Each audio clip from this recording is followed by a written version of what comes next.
Chapter 2555. Great God June, we also want to work. As he listened to Xue Huailu's emotional narration, Chu Tianyu lowered his head and looked at Murong Xue, then at the bewildered members of the Qilin squad. He slowly said, Xue Huailu was once a member of the Qilin squad, and you've always acknowledged me as the captain of the Qilin squad, right? Zhu Chongliang and the others looked at each other and said hesitantly, yes, but if you want. Without waiting for him to finish speaking, he heard Chu Tianyu say with a light laugh, since I'm the captain of the Qilin team, then the right to deal with the members belongs to me. Xue Huailu quickly raised his head and looked at him hopefully. Chu Tianyu slowly curled up his lips, revealing a cold smile. In the name of the captain of the Qilin team, I sentence you to death by 1,000 cuts. As soon as he finished speaking, he loosened his grip on Xue Huailu. Xue Huailu's eyes widened in fear as he plummeted. Ah! The blood-curdling screams made the scalps of everyone in the room go numb.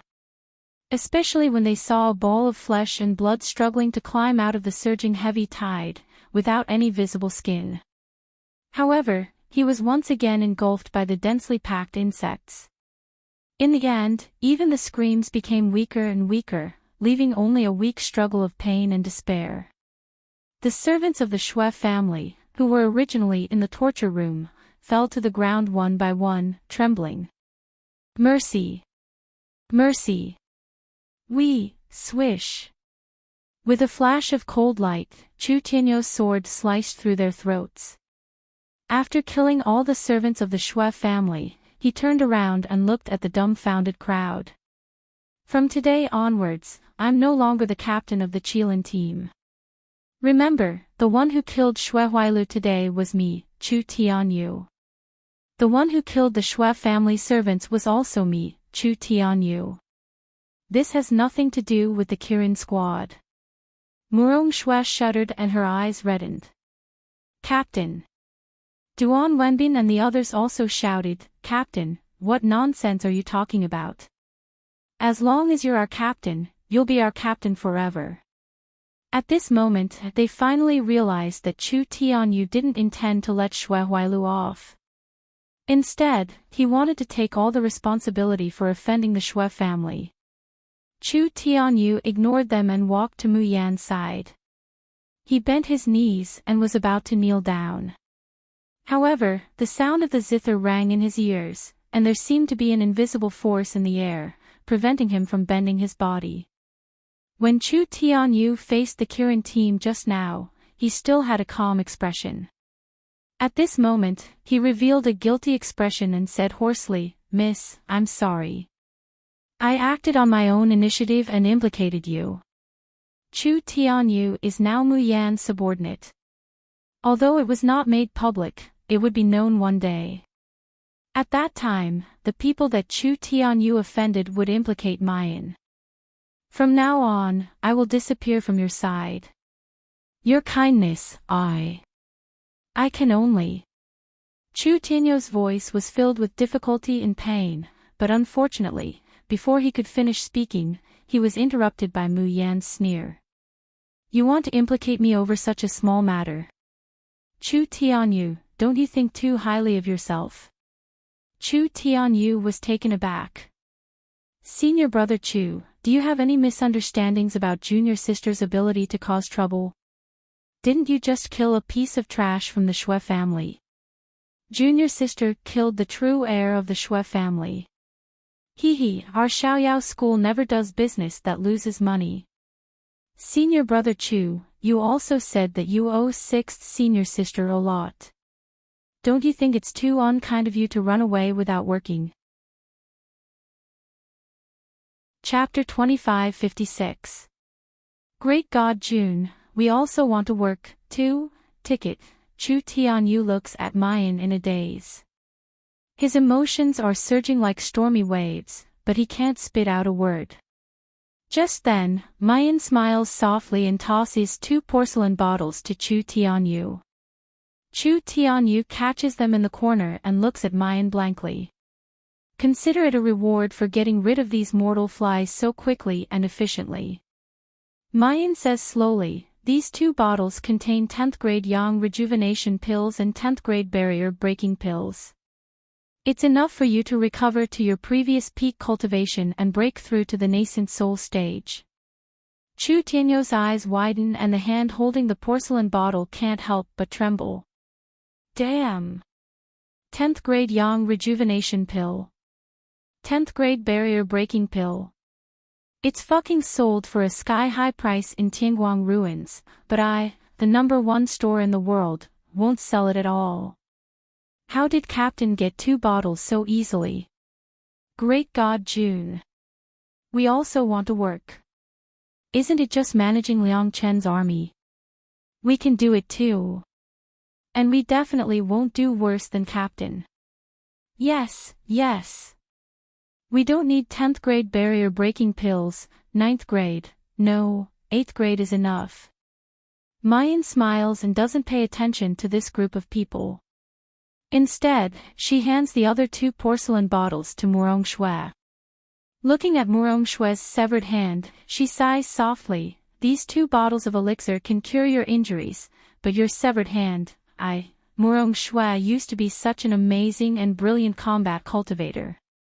Now that she's missing a hand, she's destined to be unable to be as glorious as before. Mayan thinks to herself, Qi Huang once said that the medical skills of a Shin musician, when cultivated to the extreme, can truly bring the dead back to life, and even bring the dead back to life. Perhaps one day, she can also make Murong Shui truly recover. Murong Shui smiles freely, her expression and posture restored to her usual calm. With one hand missing, I can still cultivate, still become stronger, and still reach the peak of swordsmanship.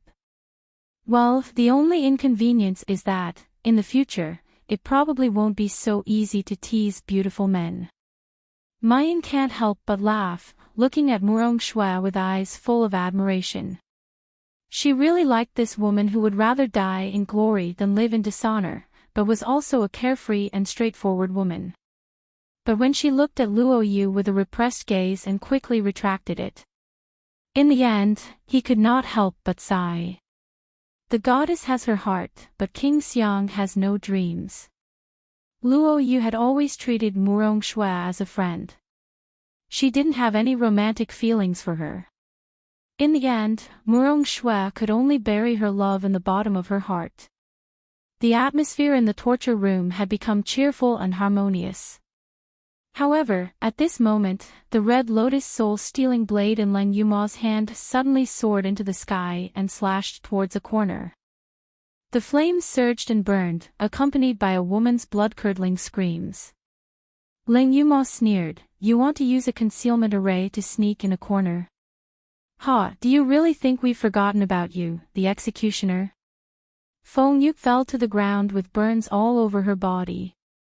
She kept twitching and begging for mercy. "I was just following the orders of the Shui family. It has nothing to do with me. Please spare me, spare me."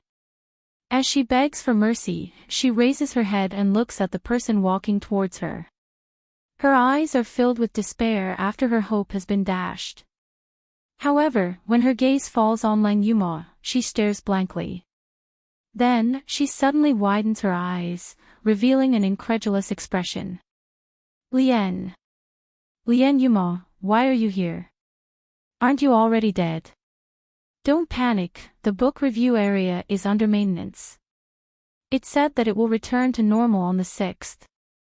Also, I remind you again, if you encounter any repetitive chapters, please refresh. Thank you. Chapter 2557. The eldest daughter of the Lian clan, Lian Yuma. 1. Lian Yuma. Hearing this name, Lang Yuma was dazed for a long time.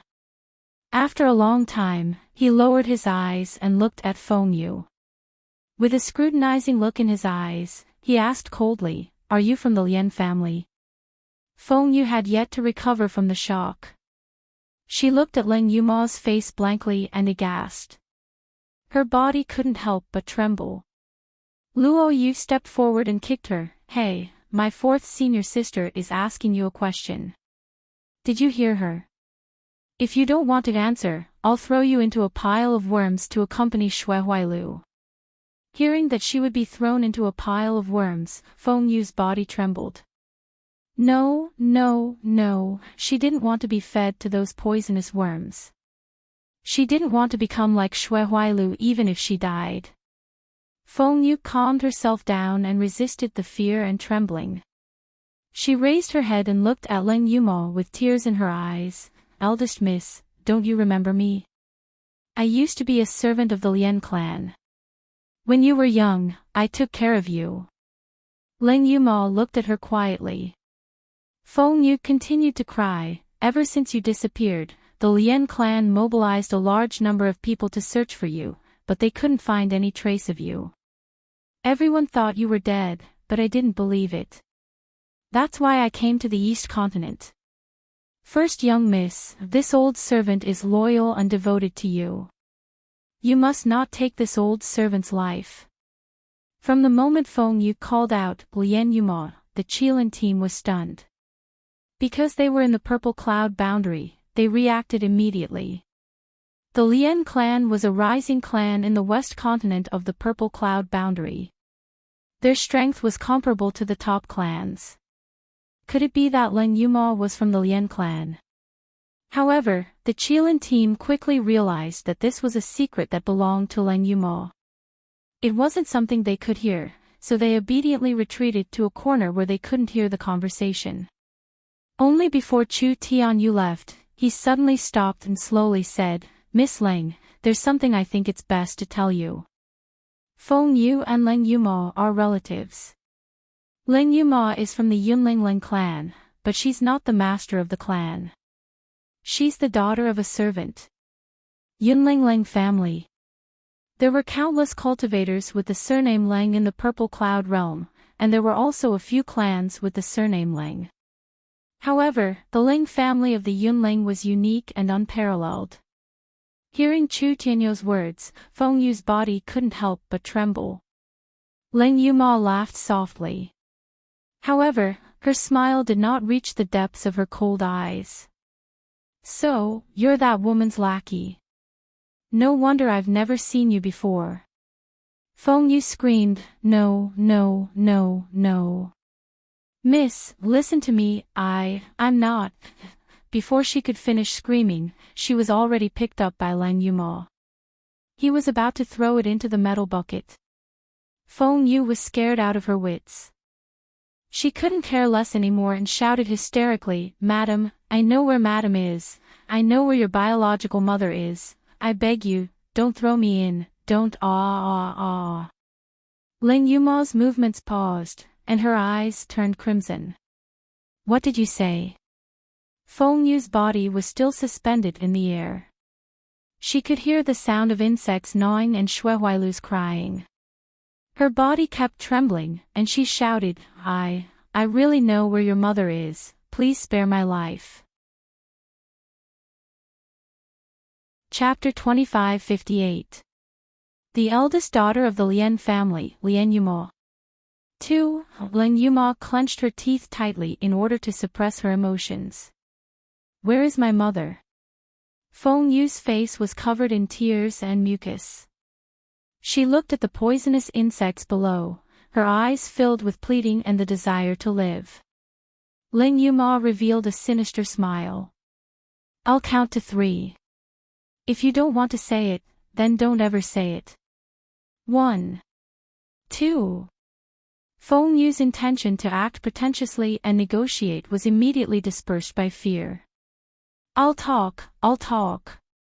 Your mother is in Fu Sang City. Many years ago, she left with the master of Fu Sang City. Eldest miss, you don't know that Madam had an affair with the master of Fu Sang City. You're lying. Leng Yumo roared. The red lotus soul-stealing saber whizzed out and slashed towards Feng Yu. Who said my mother had an affair? The saber slashed across Feng Yu's face and directly cut off half of her skin. Feng Yu screamed in pain, wailing like a ghost and howling like a wolf, Don't kill me. I'm telling the truth. Back then, Madame Lien had an affair and ran away with another man. Everyone in the Lien family, from the master to the servants, knew about it. I really didn't frame Madame. Ling Yuma's body trembled uncontrollably. Her eyes were red. Luo Yu looked at her worriedly. She wanted to step forward but was gently pressed down by Yun Ruhan. Ling Yuma closed her eyes. After a while, she said hoarsely, "You're not from the Lien family." "How did you know?" Feng Yu said carefully, The new madame's trusted aide, Ling Shuanghuan, is my sister-in-law. Ling Yuyao is her daughter. This old servant overheard it from my sister-in-law when she was drunk. Ling Yuma asked, "What else do you know?" Feng Yu revealed a flattering smile. "Eldest miss, you don't know. Fusang City is extremely sealed. Outsiders can't enter easily. This old servant has a token of Fusang City. I found it from Ling Yuyao and hid it somewhere by this old servant. If First Miss is willing to spare this old servant's life, this old servant promises that I will personally bring you to Fusang City to look for Madame." Ling Yuma sneered, "Do you think I will let you live?" Feng Yu's body involuntarily trembled, and she reached out to touch her burning cheek. However, his face revealed a sinister expression. "Eldest miss, this old servant's life is insignificant, but without this old servant's token, you will definitely not be able to enter Fusang City. Don't you want to see your mother as soon as possible?" Ling Yuma's eyes were filled with killing intent. However, before she could make a move, a slender snow-white hand lightly pressed on her shoulder and protected her behind. Mayan turns her hand over and the Tian Mo Chin appears in her hand. "Fourth senior sister, this old cunning servant obviously won't give up until he sees his coffin. Killing her or throwing her into the poisonous bug bucket is too violent. If she dies, we won't be able to get more information out of her. Why don't you give him to me, fourth senior sister? I have a very dreamy and gentle method here. I guarantee that she will spit out all her secrets and things." In the sealed torture room, the melodious sound of the zither slowly comes to a stop. The sound of the zither is pleasing to the ear, mellow and lingering, but no one in the torture room feels like they are enjoying it. There's only a shiver that makes their blood run cold. And when everyone's eyes fall on Feng Yu, the expression on their faces can almost be described as horror. Chapter 2559. Fusang City, Depart. 1. Is this the gentle, dreamy method that little sister, Deity June, mentioned? Are you fucking kidding me? The middle-aged woman with oily hair and powdered face has now become an old woman. The skin on her whole body is wrinkled like old tree bark, as if all the water has been drained. Most of her white hair has fallen off, leaving only a few on her greasy and wrinkled scalp. Feng Yu's mouth is open, but not a single tooth can be seen. Every breath he took was so difficult that he made wheezing sounds. Her turbid eyes are filled with pain, despair, and pleading for release. Although cultivators can also die, it's usually because their cultivation is unable to break through, and their lifespan reaches its limit. Eventually, their spiritual power is exhausted, and they pass away. But even the seemingly old cultivators have never experienced true life, old age, sickness, and death like mortals. And Mu Yan has just let Feng Yu enjoy life after life floating like a dream.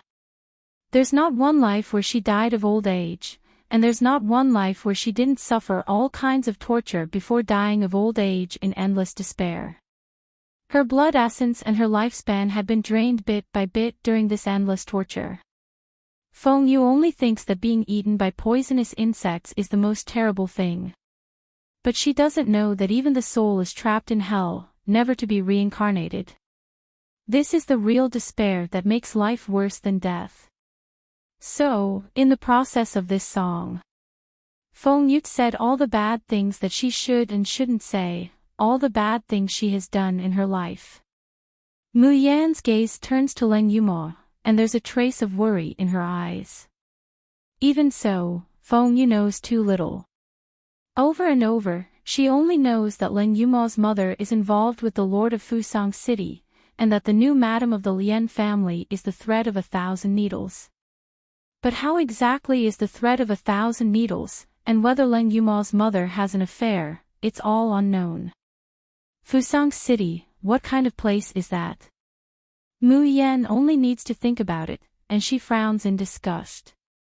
At the Dear Cry banquet, among all the participating teams, some were arrogant, some were insidious, and some were inflexible.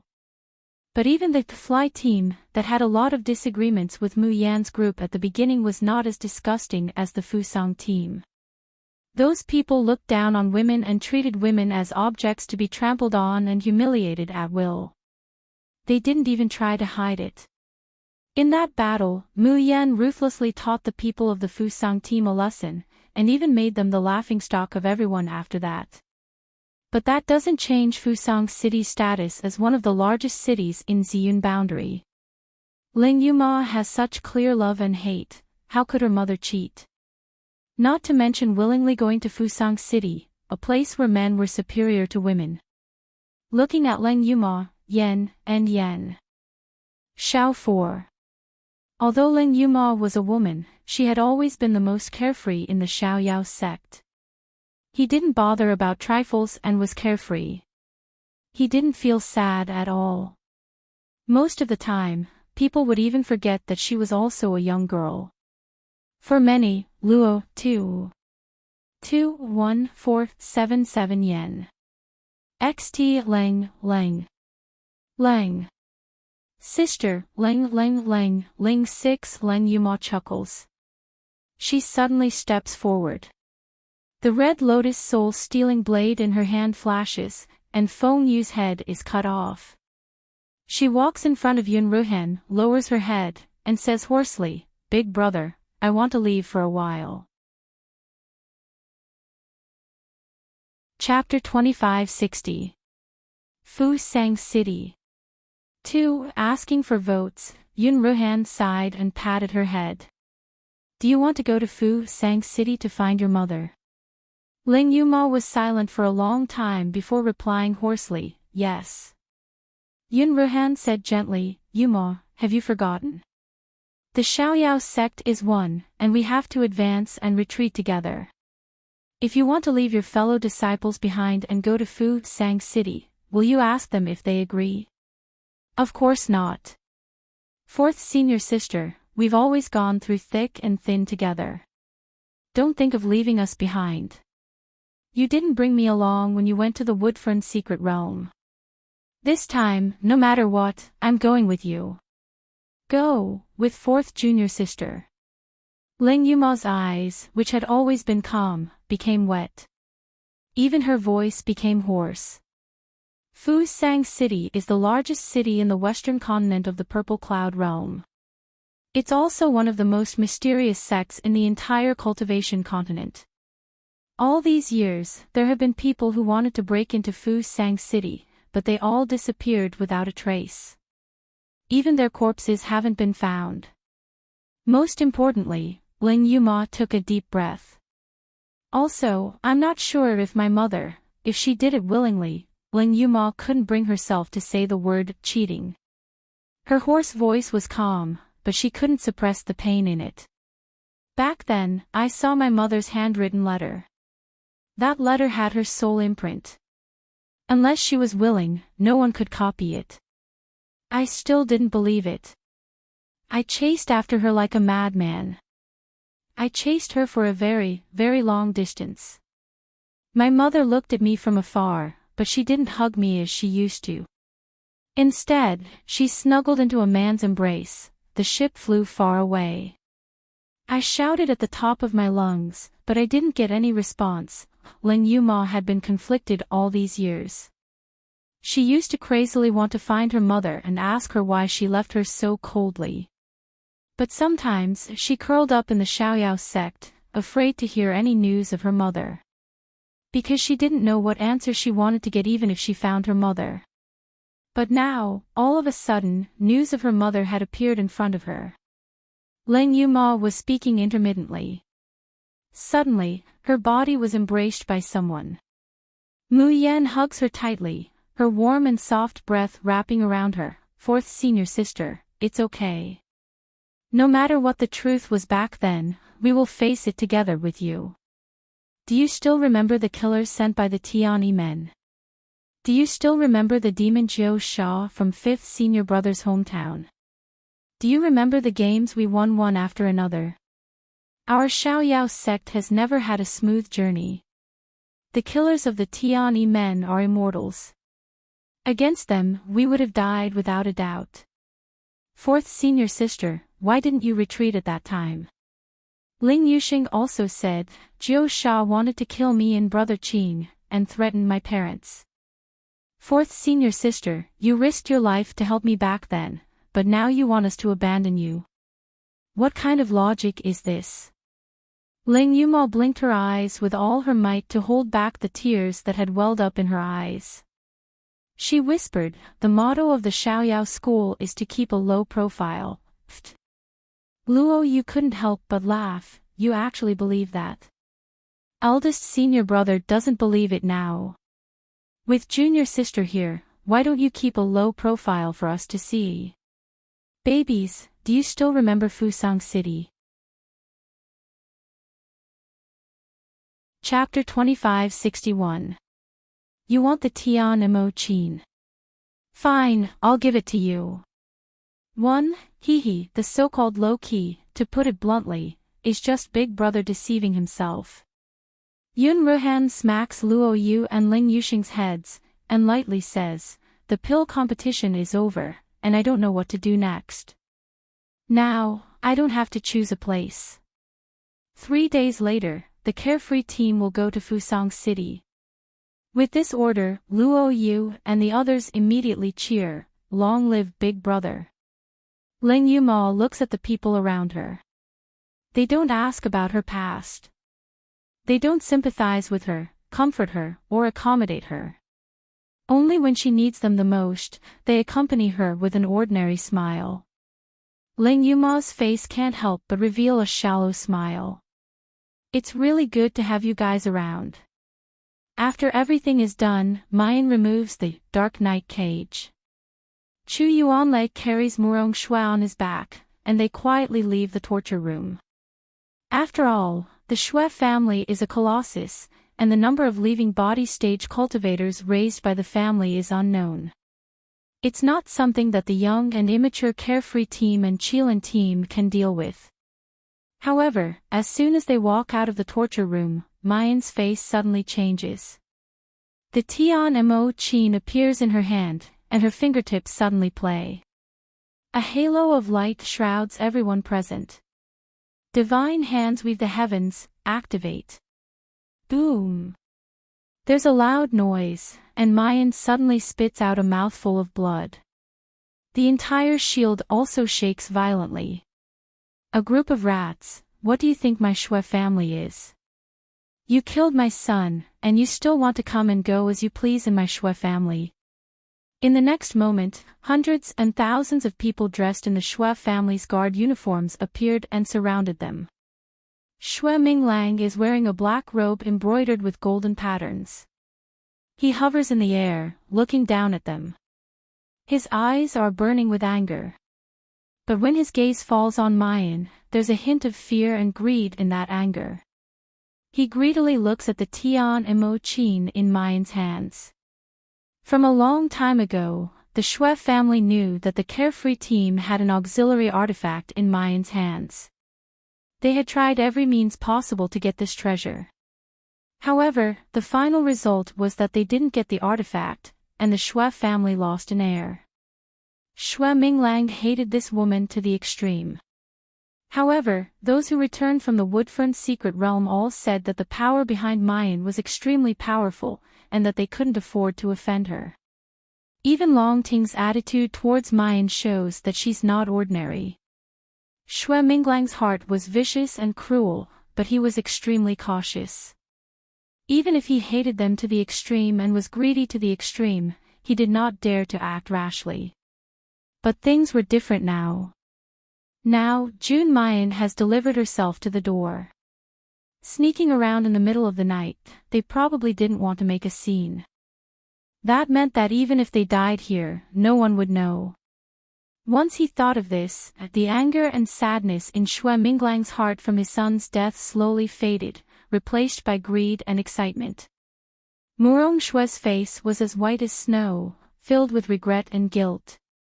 She struggled down from Chu Yuanlei's back and said in a clear voice, "I killed Xue Huailu and Feng Yu. It has nothing to do with these people. Xue Minglang, let them go, I'll stay." Duan Wenbin and the others were anxious and wanted to say something. But they heard Chu Tianyu say coldly, "Ah, Xue, there's nothing to be afraid of."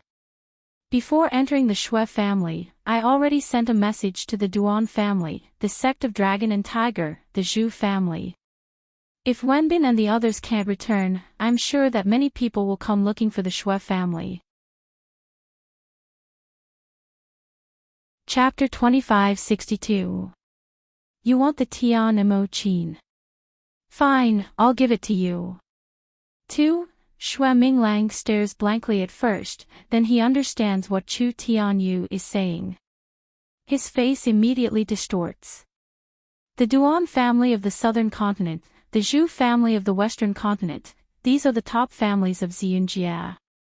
And Duan Wenbin, Zhu Chongliang, and the others are the most outstanding children of heaven in these big families. It's fine if he stealthily kills them. But if these families find out, then even the Xue family wouldn't be able to withstand the anger of so many families. Xue Minglang takes a deep breath, pulling out a fake smile, must be joking. The elders of your families are close friends with my Xue family, how could I kill them? It's just that it's a fact that my son died in your hands today. If my Xue family swallows this, how can we establish ourselves in the Shuzhen continent in the future? Chu Tianyu, then what does Master Xue plan to do?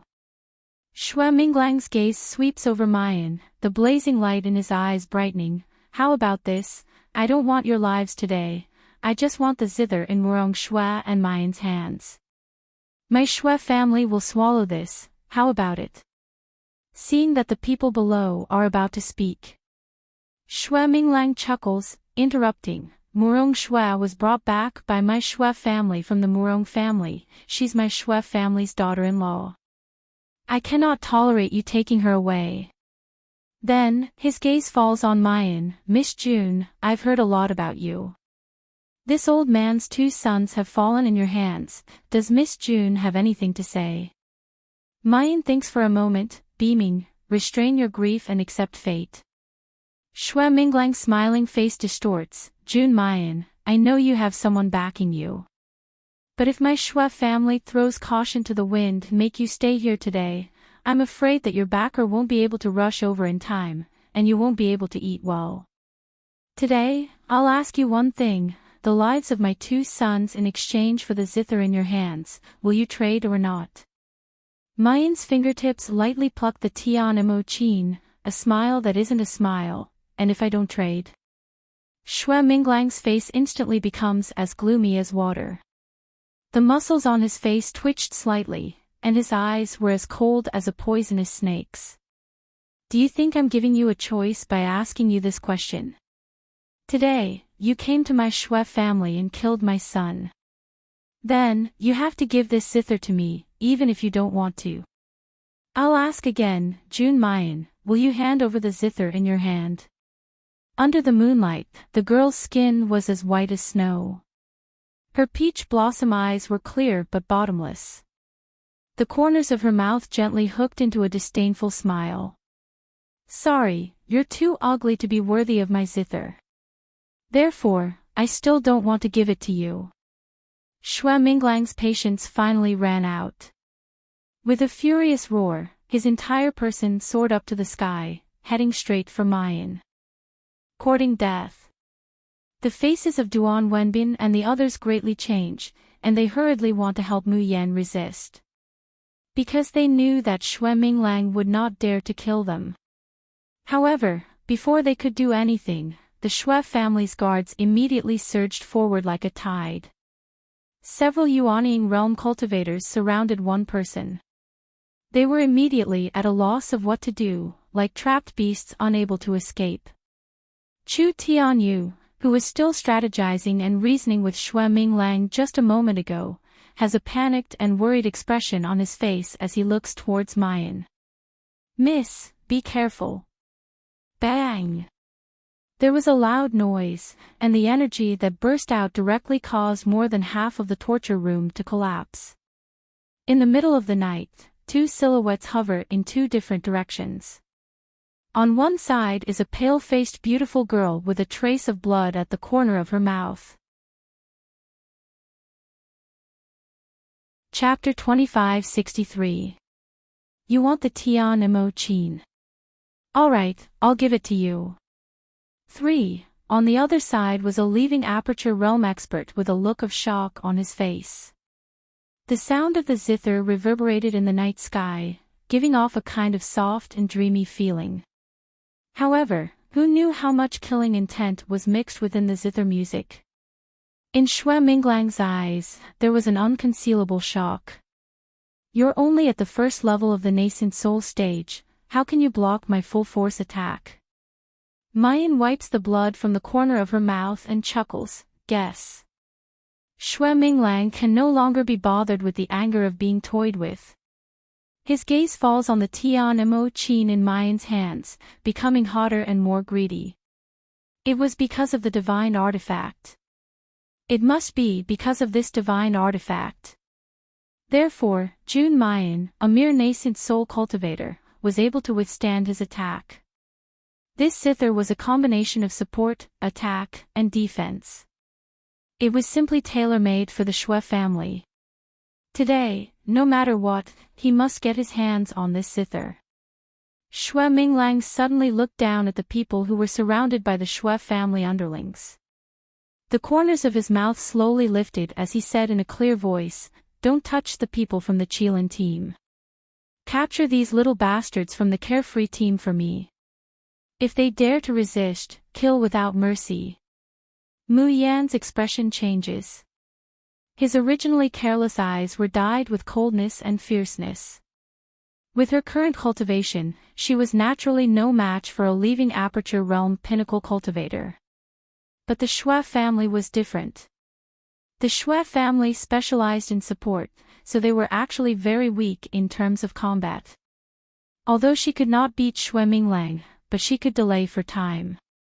Duan Wenbin's Duan family was from the southern land. Before Mayan entered the Shui family, she had Chu Tianyu send a letter to the Duan family.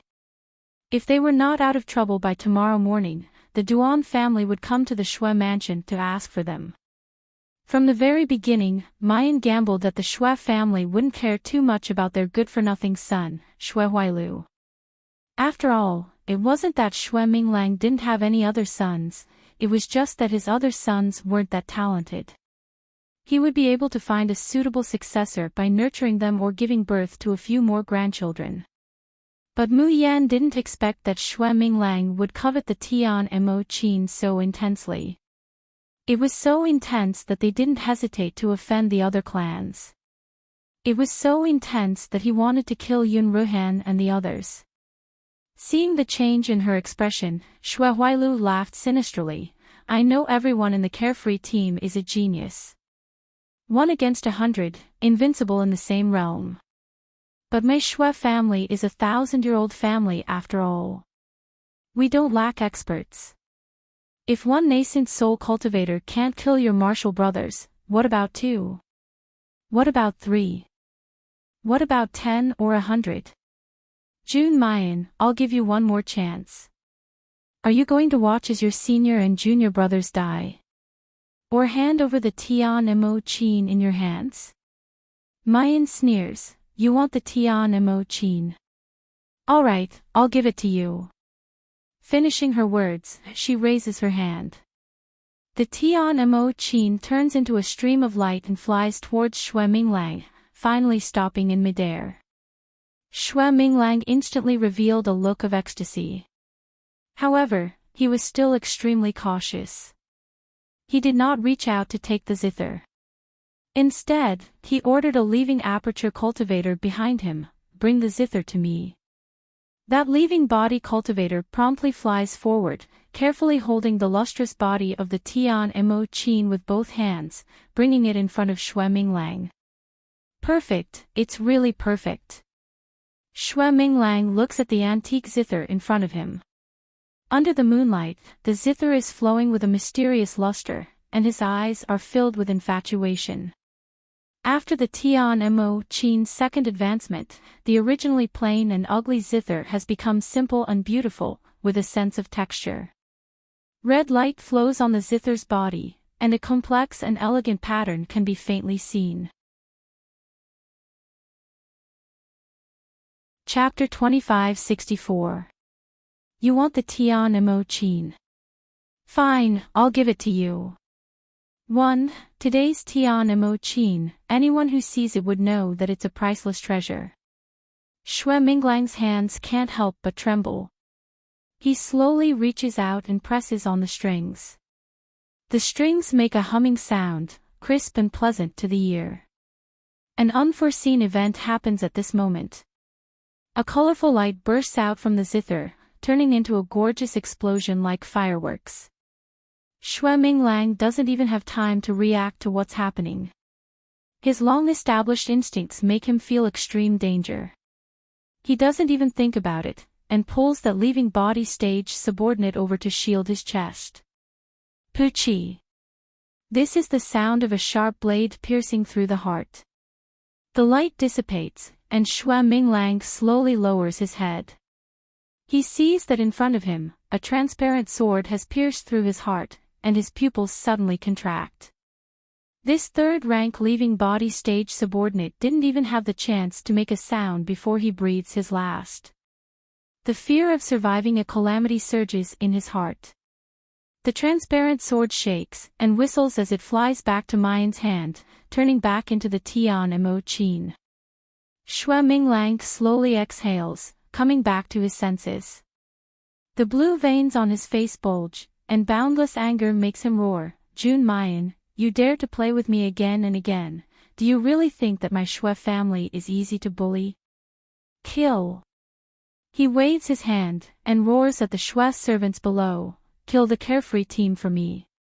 If the Qilin team dares to resist, cripple them all. Don't let that slut Murong Xue go either." As soon as Xue Minglang's voice falls, suddenly, from the distant horizon, a bitingly cold and angry voice is heard. "Xue Minglang, why don't you let my granddaughter go? Tell me." Murong Xue jerks her head up, looking at the horizon in disbelief. In an instant, sword lights cut through the sky like meteors, falling into the Xue family's courtyard. Sister, are you okay?" Murong Qi gets off his flying sword and immediately rushes towards Murong Xue, his face full of anxiety. When he gets closer, he sees Murong Xue's pale complexion, her tottering body, and the unhealed wounds on her face. His expression immediately changes. "Xiao Xue, what's wrong? Why are there so many wounds on your body? What did the bastards of the Xue family do to you?" Before he could finish, he stopped abruptly. His hand, which had been about to grab Murong Xue's hands, froze in midair as he held on to an empty sleeve.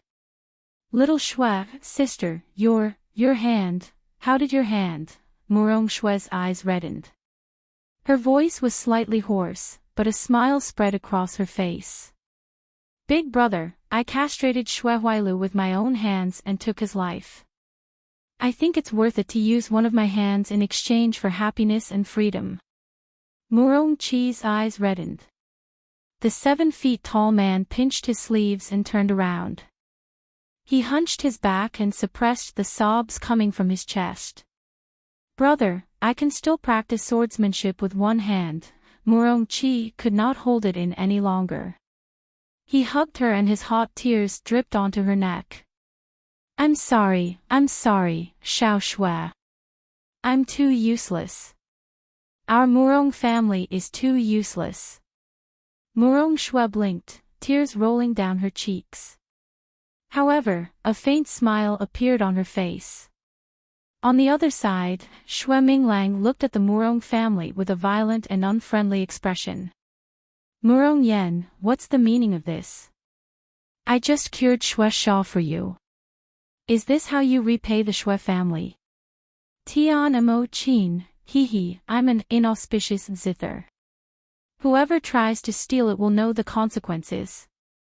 The commenting function is temporarily unavailable, but the voting function should be working. How about we try it out, hee. Chapter 2565. The Murong family and the Xue family broke off all relations. Repay. Murong Yan's complexion turned ashen. Old villain Xue, you tortured my granddaughter to such a state, yet you expect me to repay you? Murong Canghai's entire body was even trembling, practically unable to control himself from wanting to rush over and tear Xue Minglang apart. His daughter was still fine when she left.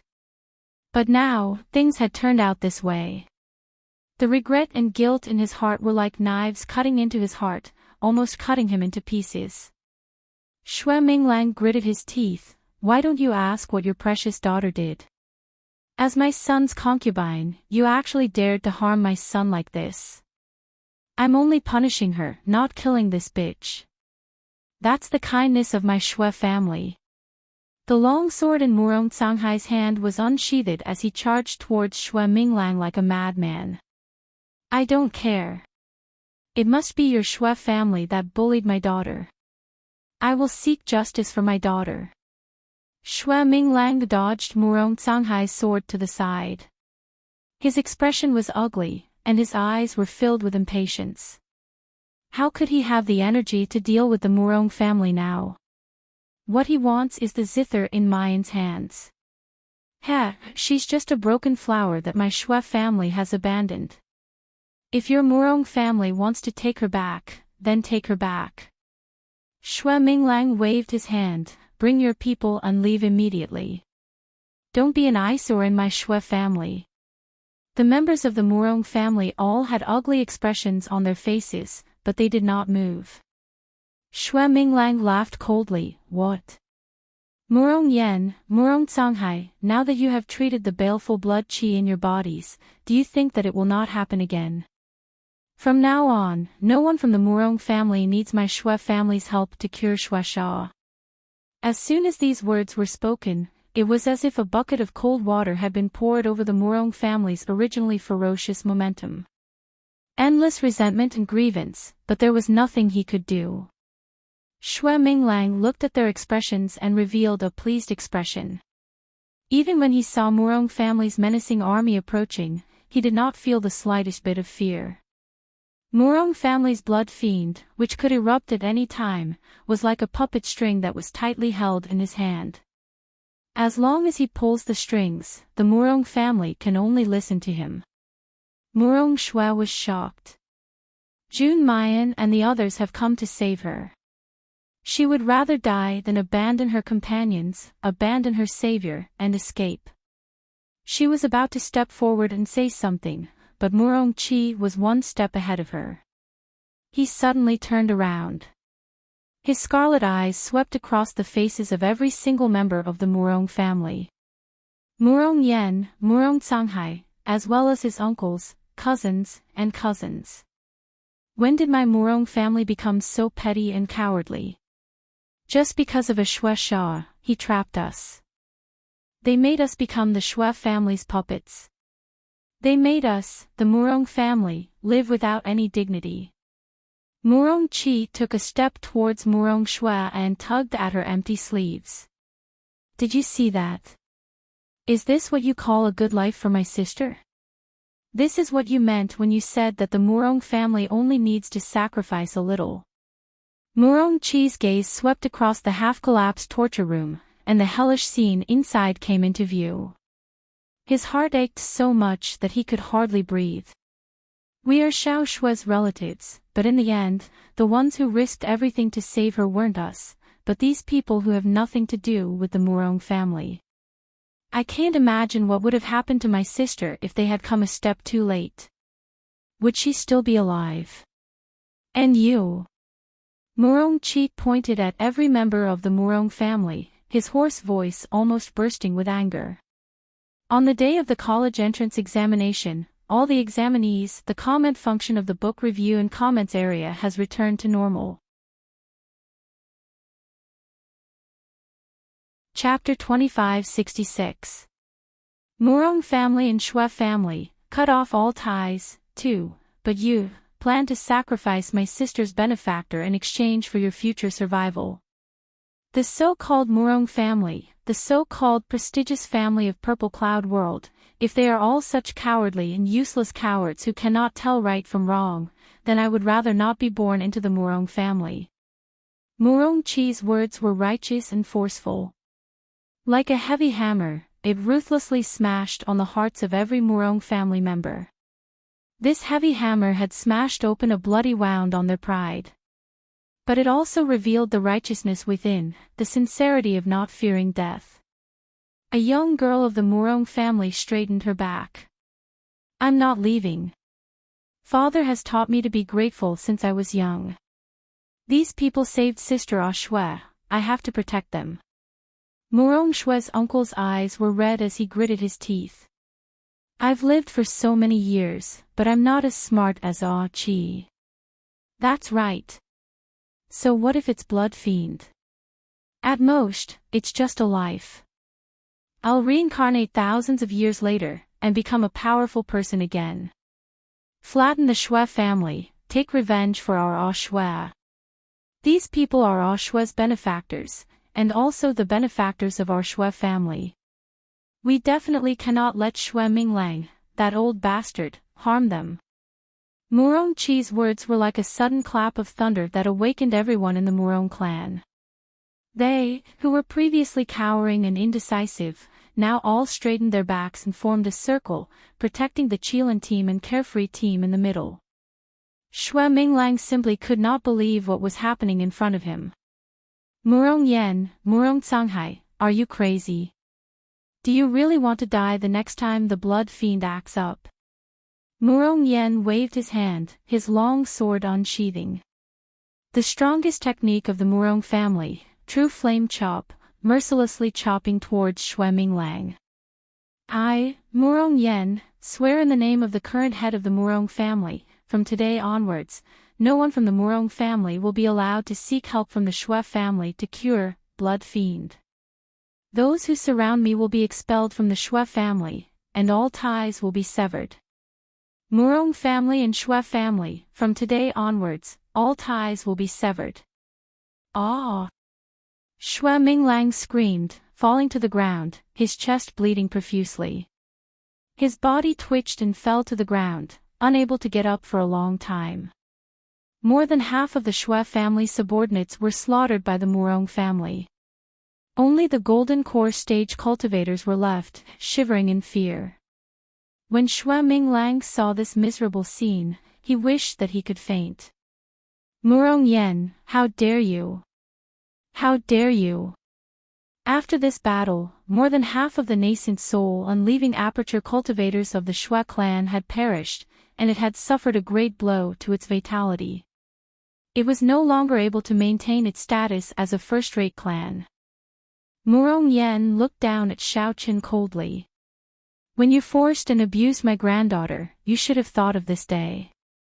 Shui Minglang, if not for the sake of your Shui family ancestor, I would have exterminated your entire Shui family today.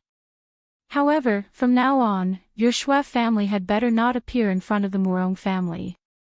Otherwise, don't blame us for not showing mercy. Shui Minglang's voice trembled with fear, anger, and pain. But very quickly, he laughed madly. Your Murong family will regret this. Murong Yen, do you think that the baleful blood in your body is completely resolved? Ha ha ha. Do you think that I, Shui Minglang, am so stupid that I do not have any backup plans? Murong Yen asked, what do you mean by that? Murong Yen had checked his body and confirmed that the baleful blood had been temporarily suppressed. Xue Minglang smiled coldly and said, Murong Yen, I know that you are a crafty old fox. I will not be able to fool you easily. Chapter 2567. Is the blood fiend hard to remove? Let me try. 1. That's why I did remove the blood fiend in your body. But your sons. Murong Yan's expression changed. You're tricking us. You don't believe me. Xue Minglang's smile became more sinister and cruel. If you don't believe me, you can let your son circulate his spirit energy 12 times at full power. At that time, you'll know if I'm just trying to scare you or not. This time, even Murong Xue and Murong Qi's expressions changed. Murong Qi looked at Murong Canghai nervously. Father, hurry and try. The rest of the Murong family also gritted their teeth in anger. The Xue family is indeed despicable and sinister. Murong Canghai was the calmest of them all. He circulated the spirit energy in his body as he was told. When all the spirit energy in his body was completely mobilized and circulated 12 times, he spat out a mouthful of blood. His originally black eyes were dyed crimson. This was clearly the blood fiend's condition. Murong Xue's face was pale, and her body swayed. She bit her lower lip until it bled. She suddenly pulled out the sword from Murong Qi's waist and pointed it at Xue Minglang. What did you do to my father? Xue Minglang grimaced in pain from the wounds on his body, but his expression was indescribably arrogant. Nothing much, I just did something to him when I removed the blood fiend. That blood fiend looks like it's removed, but in reality, it's hidden in his body. Even if he doesn't circulate his spirit energy 12 times, it will act up again in a month. Xue Minglang had researched this method of hiding blood fiend for a long time before succeeding. It was to slowly nibble away at the Murong family. Who would have thought that it would become his life-saving weapon? Xue Minglang looked at Murong Xue's sinister expression, and his expression became even more mocking. I originally thought that after a month, even if you weren't pregnant, you would already be a member of my Xue family. You've lost your reputation, and besides relying on my Xue family, you won't be able to go anywhere. At that time, with the blood fiend on Murong Canghai, who in the Murong family would dare to disobey my Xue family? But I never thought that you would be so ruthless as to castrate my child. But, so what if you're ruthless? Could it be that you can only watch as your father dies? The members of the Murong clan had ugly expressions on their faces as they gritted their teeth. Xue Minglang became even more arrogant. What? You want me to save Murong Canghai now? Great. If you, Murong Yen, take the lead to kneel down and beg me, I might consider it. Ha ha ha ha. Murong Canghai's expression was painful, but his gaze was resolute and calm. Father, Xue, Qi, you don't have to hesitate. I had already missed it once, because I was afraid of death and sacrificed my own daughter. Now, I will never allow anyone from the Murong family to sacrifice themselves for me. After that, he raised the sword in his hand without hesitation and slashed at his own neck. No! Canghai! Ding dong! The melodious sound of a zither rang out. A sound blade flew over and directly cut off the sword in Murong Canghai's hand. It also stopped his movements. Murong Canghai revealed a startled expression. His sword was a high 8th grade spirit artifact, but the blade of his sword just now had easily cut her sword into two. Everyone looked over in astonishment and saw a beautiful girl dressed in snow-white clothes. Holding the Tian Mo Chin in her hand, she leisurely walked in front of Murong Yen and revealed a faint smile. Chapter 2568. Is it very difficult to cure? Let me try, too. Asking for tickets, a few days ago, when Zhu Chongliang and the others mentioned blood fiend, I was wondering what kind of illness it was. Mayan lowers her head and looks at Xue Minglang lying in a pool of blood. She smiles lightly, but no matter how I think about it, I can't understand what kind of illness doctors can't cure, but can use support skills to nurse it back to health. After all, anyone who practices support skills knows that the most important thing for a so-called support cultivator is to regulate a person's dantian and meridians, strengthening the circulation of spiritual energy, allowing a cultivator to burst out with powerful combat strength in a short period of time, or recover spiritual energy and heal external injuries in a short period of time. But support cultivators are powerless against true injuries. Otherwise, what's the point of having doctors and alchemists? Xue Minglang's expression changes slightly, a bad premonition welling up in his heart. Because he suddenly remembers that Mayan is also a support cultivator. Furthermore, she's an extremely talented support cultivator who possesses a support-type divine artifact, a genius support cultivator who suppressed the Ganhua Proclamation's top ranker, Xue Huailu, to the point where he couldn't even raise his head. But very quickly, he shakes his head and laughs, revealing a disapproving expression. What is he thinking? If the Murong family's blood fiend was that easy to cure, they would have found a way to cure it in the past thousands of years. So what if Mayan is extremely talented? Without the minor art of cloud and rain, she probably wouldn't even know what blood fiend is. Mayan glances at Murong Canghai, her gaze leisurely. Unfortunately, I am also considered a support cultivator. It just so happens that Uncle Murong's illness has flared up. If you don't mind, why don't you let me try? I'm really curious, in this world, could it be that only the Xue family's art of cloud and rain can cure blood fiend? Murong Yan is startled, revealing a hesitant expression. It is as Xue Minglang thinks, the Murong family naturally can't just sit and wait for death, letting the Xue family exploit them.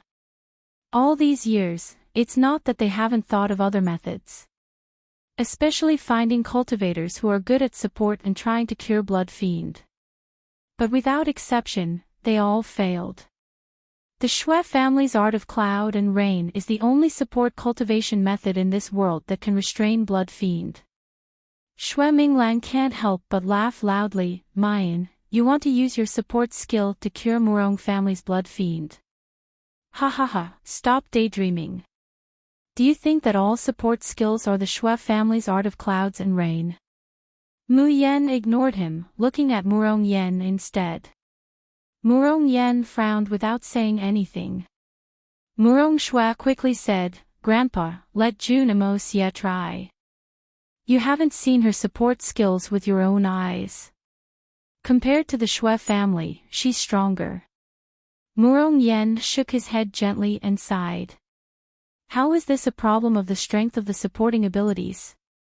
On the contrary, Murong Canghai gave a carefree smile and sat down cross-legged. Then I'll have to trouble Miss June. Mayan closes her eyes and also sits down cross-legged. Her slender fingers slowly pluck the Tian Mo Chin. The melodious sound of the zither resonated between heaven and earth, as if it was gathering the spiritual energy of heaven and earth. Then, it slowly gathered on Murong Canghai. Mist dispersing clouds, activated. Ever since his cultivation reached the nascent soul stage, Murong Canghai had never felt so comfortable in his body and mind. It was as if his body, which was burning and in pain and could explode at any time, was suddenly placed in a cool and comfortable spiritual water. The spiritual water soothed his meridians and cleansed his dantian. It repaired and straightened out every inch of his meridians that were about to explode because of qi deviation. Murong Yan exclaimed, the blood fiend's aura on Canghai's body is starting to disappear. Good luck in the college entrance exam, rush, wind. The comment function of the book review section has been restored. Little friends, get high. Chapter 2569. Murong Xue's Friendship, Goodbye, Luoyu. 1. Hey. Murong Yan let out a startled cry. The bloody baleful aura on Canghai's body is starting to vanish. He paused and suddenly realized something. His voice began to rise abruptly, the blood fiend is really showing signs of being suppressed. We've looked for many auxiliary cultivators before, but none of them could weaken the blood fiendish aura. Could it be that this Miss June is really our Murong family's savior? Xue Minglang's arrogant expression turned sluggish. No, this is impossible. This was impossible. You don't know the Xue family's art of cloud and rain, so how could you suppress Xue Sha? The music slowly stopped. Murong Canghai also opened his eyes, his face filled with reluctance. He really wanted to listen to the music for a while longer and feel that mysterious feeling that he had never felt before. Mu Yan, don't worry, it will take at least 6 hours to truly remove the hidden danger of the blood fiend in your body. Now is not the time. Murong Canghai nodded repeatedly. Oh, wait a moment. Suddenly, he realized what he had heard. You said to truly remove the hidden danger of the blood fiend in my body. What do you mean? Mu Yan, however, doesn't answer the question. I roughly know what caused the blood fiend on your bodies. Her gaze landed on the frozen Xue Minglang and she said with a smile that was not a smile, you are right. My support technique is obviously different from the Xue family's, art of cloud and rain, because the art of cloud and rain can only suppress the blood fiend, but I can completely cure the Murong family's blood fiend. Impossible. This is absolutely impossible. Xue Minglang's eyes lost their focus, as though he had gone mad. He continuously roared, Murong family's blood fiend can't be cured, it's been like this for thousands of years. You're lying to me, you slut. Yes, you're definitely lying to me. Miss June. Murong Yan bowed deeply to Mu Yan with a nearly irrepressible excitement and disbelief on his face. If it wasn't for the difference in seniority, he would even want to kneel down and kowtow to Mayan. I beg Miss June to save my Murong family. My Murong family will never forget this kindness. The godly flying ship sped through the air as fast as lightning. In the flying boat, the 7 people of the Xiaoyao school each occupied a room to cultivate. They waited quietly for the arrival of the Fusang city in the west land of the Purple Cloud world. The Purple Cloud realm occupied the most land in the entire Shuzhen continent. It was almost the sum of the Min LV, Qingyun, and Kanglan realms. Flying from Dragon Ascension Academy in the East Continent to Fusang City in the West Continent, the distance was even longer than Mu Yan and the others returning to the Xiaoyao sect. In the Tian Mo Qin space, Mu Yan is staring at her family's devilish children and spiritual pets. Gee, goo. Mama. Huang liked beautiful gems, and Huang wanted to roll in beautiful gems. Ever since it was born, the little chick had grown fatter. It happily rolled around on the multicolored crystals. These crystals were all gifted by the Murong family.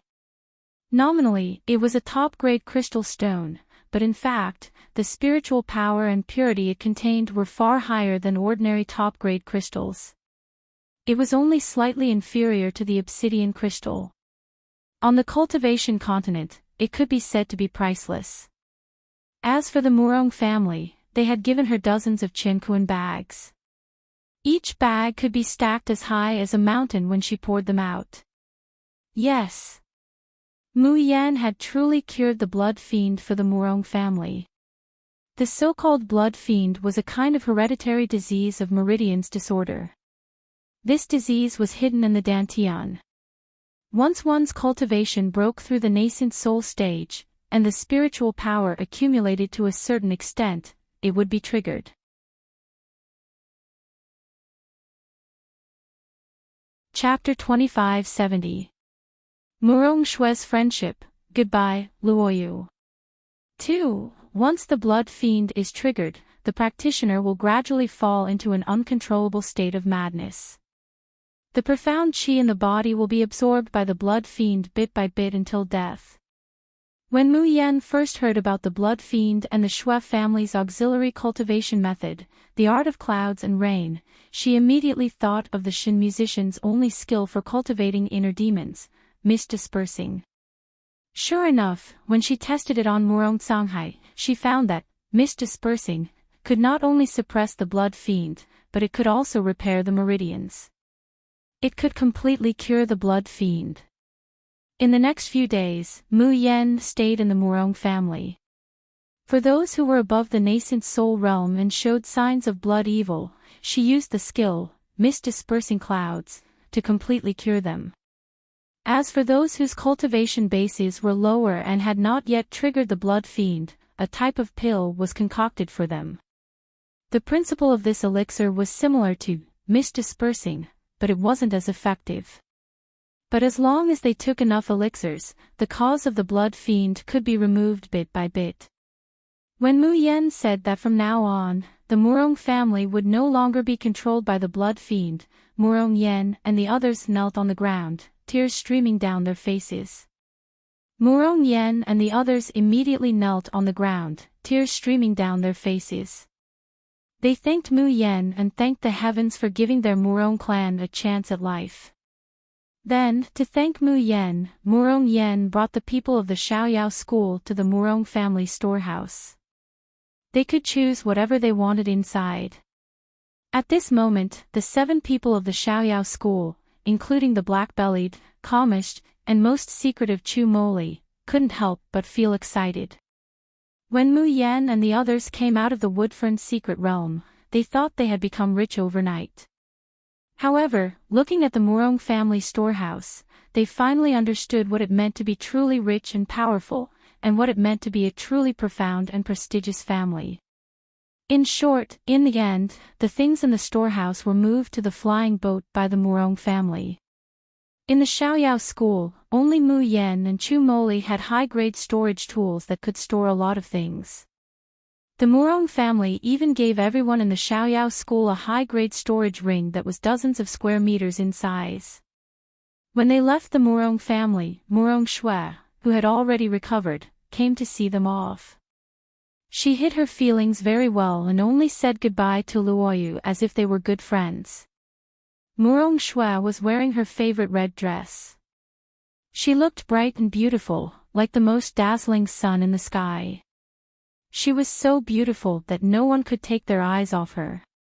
She carefully looked at the youth's handsome face and into his gentle eyes. However, that place was as clear as water, tranquil and gentle, without a single ripple. That was the gaze of a good friend. It contained blessings, reluctance, and intimacy, but there was no trace of unforgettable love. Murong Shui pressed her hand to her chest. Her heart was throbbing with pain, and her eyes were wet with tears. Her first love, her true love, in the end, could only be buried in the bottom of her heart, never to blossom and bear fruit. Luo Yu saw the change in her expression and was about to question her. However, she was suddenly thrown into her arms and hugged. A few years ago, he was only about the same height as Murong Shui. Now, he was much taller than her. With a broad and warm chest and strong arms, it was like a harbor for a lonely boat to stop at. However, in the end, this harbor didn't belong to her. Murong Shui, what's wrong? Luo Yu was at a loss. She didn't know where to put her hands. Chapter 2571. The 3 merry kids, so many treasures. 1. Murong Shui takes a deep breath in the youth's arms, completely suppressing the pain in her heart and the sourness in her eyes. Then she giggles, straightens up, and hooks his chin. After this farewell, I don't know when we'll meet again. Of course I want to take advantage of little Luo Yu's tender tofu. After teasing him, she retreats without hesitation, looking at him with a bright smile on her face. The young girl in red is still carefree and unrestrained, no unwillingness, no resentment, no self-pity. There's only happiness and reluctance mixed with a touch of sadness. The people of the Xiaoyao sect watching this scene can't help but shake their heads. Murong Shui is really a good girl, it's a pity that our silly Xiao Qi doesn't understand. I really want to send Xiao Qi to the Murong family as a son-in-law. That way, we can get a little more of the treasures in the Murong family storehouse. Yun Ruhan coughs lightly, glaring at them. Xiao Qi is still young, what do you mean by being a son-in-law? That makes sense. There's an order of seniority. Logically speaking, if they want to get married, it should be eldest Shixiang who gets married first. I bet a piece of obsidian crystal that the first to get married will definitely be Xiao Wu. Wrong. Instructor Mo is the one who can't wait the most. I bet 2 pieces of obsidian that the first to get married will definitely be youngest Shixiang. Yun Ruhan's face can't hold back, and she laughs out loud. Seeing Luo Yu jump on the flying boat with a face full of joy, and rush over to ask them what they're laughing at. Yun Ruhan can't help but reach out and rub his head. The tips of his brows and the corners of his eyes are filled with gentleness that can't be melted. Xiao Qi, it's fine as long as you keep smiling like this, so happy. Mu Yan receives the gifts from the Murong family, and as soon as she enters the space, she happily runs over to count. She wants to calculate how much to leave for the Nether Flame Army, and how much for her own cultivation resources. However, as soon as she enters the space, she finds that the few Qinkuan bags given by the Murong family have been divided up by Qi Huang, Little Chick, and Qiu Qiu. Needless to say, Qi Huang has always been the most overbearing. He directly pulled half of the crystals into his drifting soul fix. What shocked Mu Yan the most was that the little chick was also clinging to the crystals in the Qinkuan pouch, refusing to let go. The reason was that these rainbow-colored flowers were beautiful, dazzling, and comfortable to lie on. So, the little chick directly poured the crystals into the spirit vein canal, flipping them over and over, acting cute as it rolled around. Every time Mu Yan wants to take back the crystal, the little chick opened its round, watery eyes wide, and tears flowed out of its eyes without the slightest hesitation. She looked very aggrieved, very pitiful, and very cute. Hongpeng Chi Chi has it, why doesn't Huang Huang have it? Mom is biased. Mayan immediately puts her hand on her forehead in pain. She can no longer retract her hand from the crystal.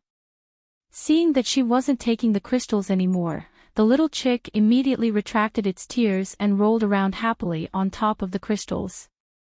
G. The Rainbow River was beautiful, and Huang Huang loved its mother the most. Mixed in with Qi Huang's roar, damned fat chicken, if you dare to mention Hongpeng again, Ben Zun will pluck out all the feathers on your body. Mayan expressionlessly turns around. Then she sees the little phoenix picking out a pile of high-grade accessories, happily and shamelessly decorating his feathers. Qiu Qiu doesn't like hard crystals. These beautiful accessories are better. Pretty sister, you won't refuse to give them to Qiu Qiu, right? Chapter 2572. The three little ones, so many treasures, too, asking for tickets, looking at the innocent blinking eyes of little Phoenix. Mu Yan suddenly feels very tired. She waves her hand and snappily says, all right, I'll give it all to you little ancestors. Why is it that every time she thinks she's going to get rich overnight, she finds that she's still a pauper? Mu Yan is so depressed that she doesn't watch over her. The three little ones were very happy. Sitting cross-legged, she operates her internal force, spiritual force, and immortal force to condense divine power. During this time, she condenses a divine power every day, and the Tian Mo Qin is almost full. She doesn't know how many Shin musician skills will be upgraded this time. Next to her, little Phoenix is picking and gesturing with beautiful jewelry on the feathers. Suddenly, she sees a gray and somewhat ugly silver pendant. She immediately curls her lips in disgust, sweeping the feathers and wanting to throw it out of the space. The Demon King of Seven Brilliance said that only beautiful and valuable things can be kept in the space. Keeping trash will only lower the level of the space. Such ugly jewelry, of course, can't be left here. However, the silver pendant flies into the air, flashes, and is about to leave the space. Qi Huang suddenly lets out a "ha." With a wave of his hand, the silver pendant directly comes into his hand. After a moment, Mu Yan condenses a divine power and pours it into the Tian Mo Qin. Feeling that the Tian Mo Qin is full of divine power, she reveals an excited expression. She is about to pour her divine sense into the body of the Qin, mobilizing the divine power inside. With a thud, an ugly silver pendant falls on the Tian Mo Qin. Mu Yan looks at the silver pendant, then at the Tian Mo Qin, wondering, what is this? Before she could finish speaking, Mu Yan suddenly widens her eyes, and her voice comes to an abrupt halt. Because she sees that the Tian Mo Qin seems to have turned into a quagmire where the silver pendant fell. Ripples undulate, and the silver pendant slowly sinks, eventually being completely swallowed by the Tian Mo Qin. What's going on? Mu Yan looks up at Qi Huang, about to ask. Suddenly, she hears Qi Huang's words. In addition to divine power, there are also non-attributed substances that can also upgrade Shen musician skills. What are non-attributed substances? Metal, wood, water, fire, and earth are the 5 elements. Most things in the world can't escape from the 5 elements or their variations. Things that are not part of the 5 elements are non-elemental substances. Her eyes widened slightly as she looked at Seven Brilliance and asked, "This is an attributeless substance. Didn't Seven Brilliance say that non-elemental substances were very difficult to obtain? Many people might not even be able to touch them in their entire lives. How could a Qinkuan bag that the Murong family casually gave her contain a non-attribute substance?" She swore that she saw Murong Qi shoving piles of treasures into his Qinkuan bag with her own eyes. He didn't even look at what was inside. Seven Brilliance snorted. It's just such a small piece, and the quality isn't that great either. What's there to be proud of? Mayan laughs despite herself. She would be surprised if Qi Huang stopped being stubborn. Just as she's about to say something, a bright light suddenly shoots out from the Tian Mo Qin, directly penetrating Mayan's body. Everything in front of her goes black, and then the Shen musician skill panel appears. There was a faintly discernible star behind each of the medicine, martial arts, Dan, and music skills. And the divine power in the Tian Mo Qin, with the addition of the silver pendant, has a full 100 rounds. 100 rounds of divine power can upgrade 10 skills to 1 star. Or upgrade 1 skill to 2 stars. Mayan ponders for a moment, and directly upgrades the Qi Ju Sword Spirit to 2 stars. Spiritual pets and whatnot, they're all gold-swallowing beasts, especially those from Yin-Yan's family. Dear, do you want to vote for them and feed them, hee hee. Chapter 2573. That's little martial uncle's natal sword.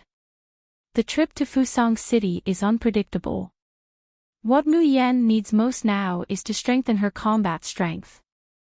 She concentrates her divine sense on the 7 absolute sword spirit and injects 100 rounds of divine power into it. A powerful sword energy breaks out of her chest and turns into 7 colored sword lights, hovering above the space. The 7 swords rotate quickly around Mu Yan, rising higher and higher.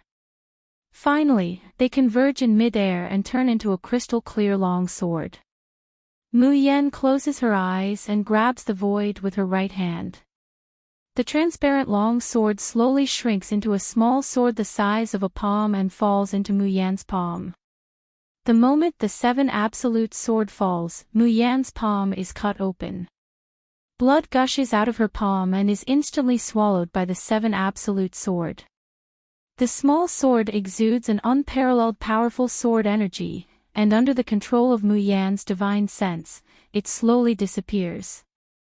Mu Yan slowly opens her eyes and wipes the sweat from her forehead. She looks at the Tian Mo Qin beside her with joy, and then at the crystal-clear 7 absolute sword in her hand. She can feel that the connection between herself and the 7 absolute sword has deepened. Now, the 7 absolute sword seems to be closely connected with the sword heart in her domain and her sea of consciousness. Moreover, the previous 7 absolute sword was transformed from the Tian Mo Qin, or a part of it. But now, Mu Yan can clearly feel that the connection between the 7 absolute sword and the Tian Mo Qin is very small. On the contrary, it is closely related to her, and their fates are connected. In Mu Yan's mind, a word that little martial uncle once said suddenly flashes: natal sword. A real sword cultivator must condense the sword heart and must have their own natal sword. Otherwise, they will never be able to comprehend the realm of unity of man and sword, and naturally, they will not be called a swordsman.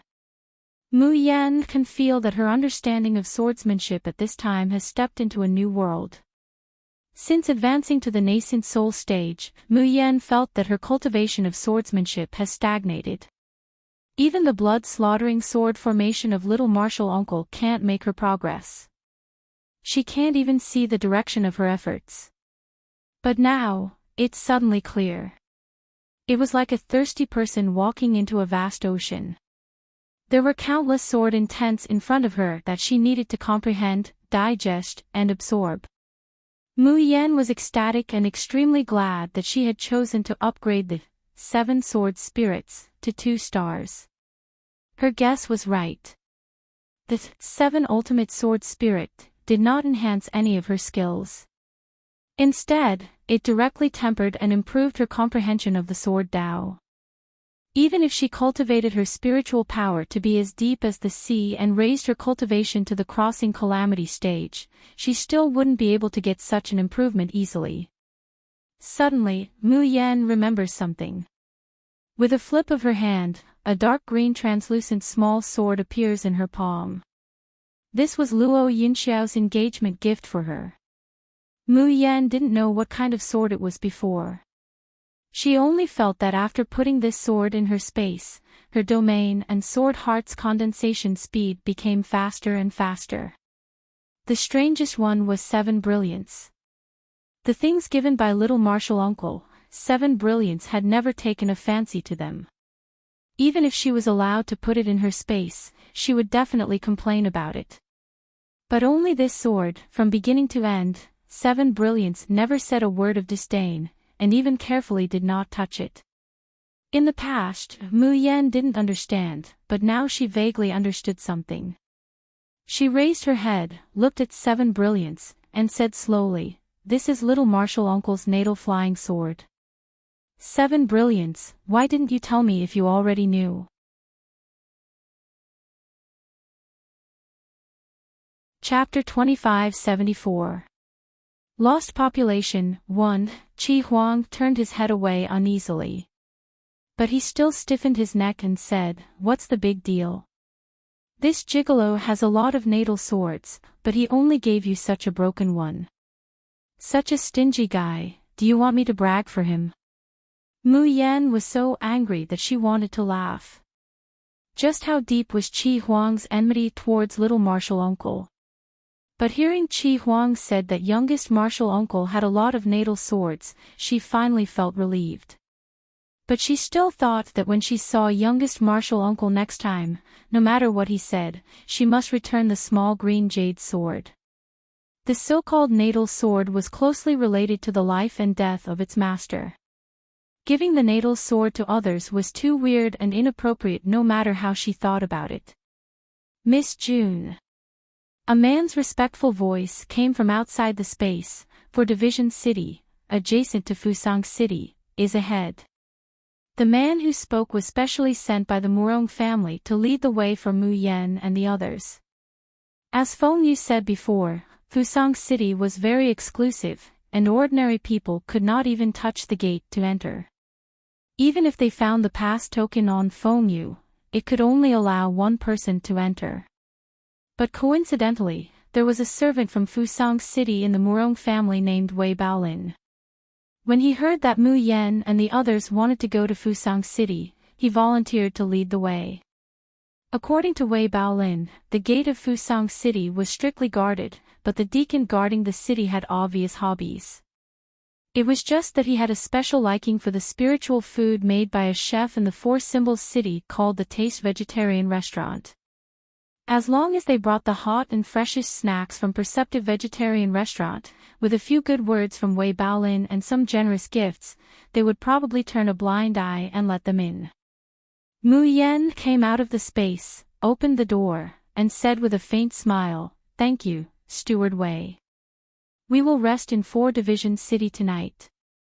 In this way, the spiritual food bought tomorrow would be the freshest. For Division City in the Western Land was a magical place in the entire Purple Cloud realm. Because in this place, there was no trading of magic treasures or medicinal pills, and battles between cultivators were absolutely not allowed. The most prosperous, and popular things here were spirit chefs, musicians, artists, and planters. In short, all the enjoyments and joys that have nothing to do with war and life can be found here. Yun Ruhan stored the airship in her storage dimension a few kilometers above 4 Division City. The group of 8 slowly landed on the ground and walked toward the peace-loving 4 Division City. A woo dash. Help! Help! Suddenly, several hair-raising wolf howls accompanied by a woman's blood-curdling screams entered their ears. Wei Baolin's expression changed, and he exclaimed, "Not good, another blood wolf is eating people." After saying that, he soared into the sky and flew in the direction of the sound. Mu Yan and the others quickly follow. Not long after, the 7 of them saw a scene that made their scalps tingle. A dozen jackals were howling and gnawing on a woman. The woman's body was drenched in blood. Several pieces of flesh had been torn off her leg by the sharp teeth, revealing the eerie white bones. There was even a hole in her abdomen, and her intestines were gushing out along with blood. When Mu Yan and the others arrived, the woman was already on the verge of death and could not even make a sound. Wei Baolin roared angrily, and his long sword flew out. "Bastard, how dare you hurt people? Get out of here."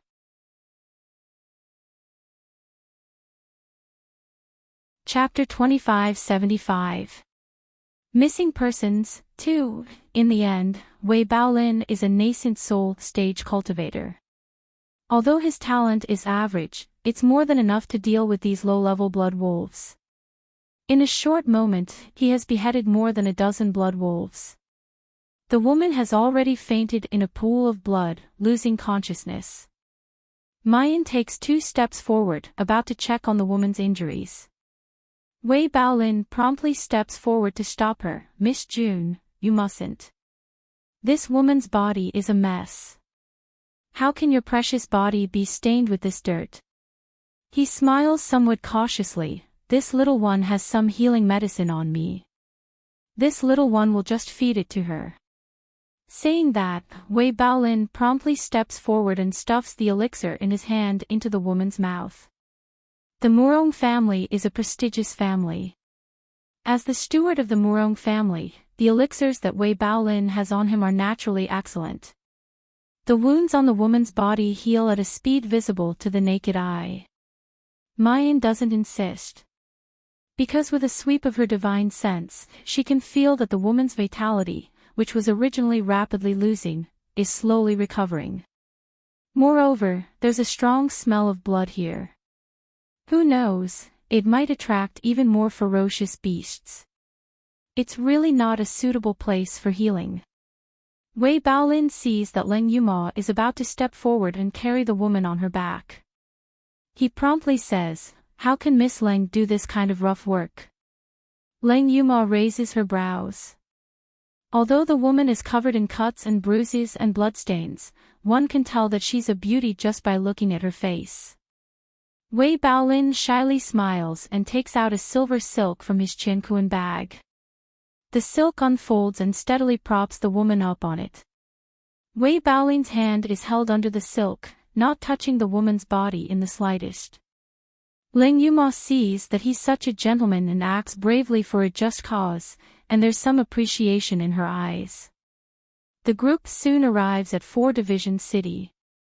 A checkpoint is set up at the gate. Anyone who wants to enter 4 Division City needs to pay an entrance fee of 10 high-grade crystals. Wei Baolin is very tactful. He takes out 100 high-grade crystals and hands them over to the gate guard. He also smiles and tells him to keep the change. However, when the crystals are handed over, the silver silk that he's holding up swings a little. It makes the woman lying on it tilt her head, and the beautiful face that was originally covered by her black hair is revealed. When the guards at the gate saw that face, their pupils constricted slightly. But he quickly took the crystal without batting an eyelid. The 7 people of the Xiaoyao sect, who were excitedly looking around the 4-symbol city, didn't notice this. After Mu Yan and the others have left, the guard immediately takes out a photographic talisman from his bosom and activates it. Soon, the figure of a woman appeared in the void. Below it were the words, "Reward of 100,000 high-grade crystal stones." And that woman's face was clearly exactly the same as the woman Mu Yan and the others had saved from the blood wolf's mouth. Mu Yan checks the woman's pulse and carefully examines her body. She can't help but frown. "Sixth senior sister, what's wrong? Does this girl have any other injuries?" "No." Mayan hesitantly shakes her head. Blood wolf only left a superficial wound. "I'm just curious, this woman's body is too weak. It's like, they were like those mortals who had been starving for a few days without food. They were so weak that they could barely survive." However, this woman's cultivation was clearly not low. She had already reached the golden core stage. How could a golden core stage cultivator starve herself to death? Even if she didn't eat, as long as she had spiritual power to supplement her body, it's reasonable to say that she wouldn't be hungry.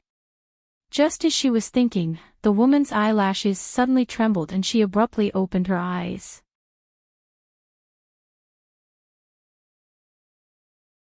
Chapter 2576.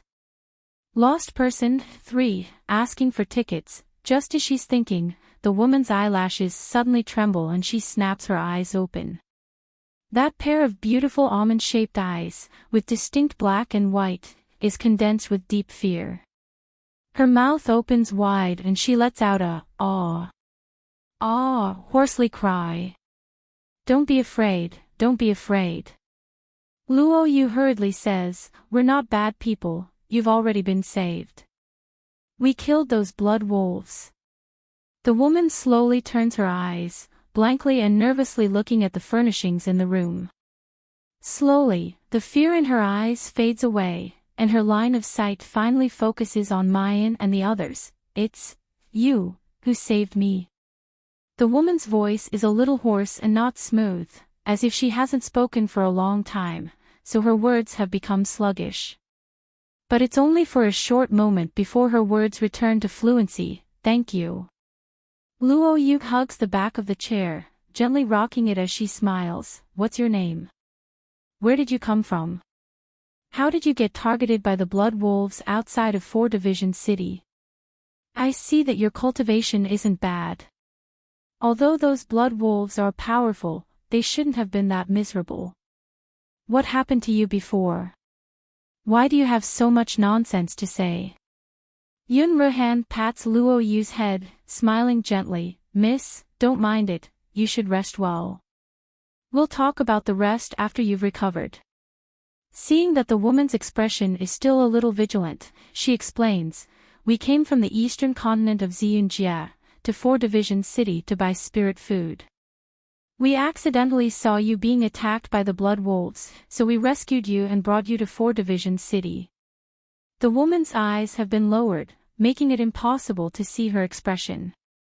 She finally raises her head and says softly, "My name is Enchanting, could you please give me..." Before she can finish speaking, there's a knock on the door.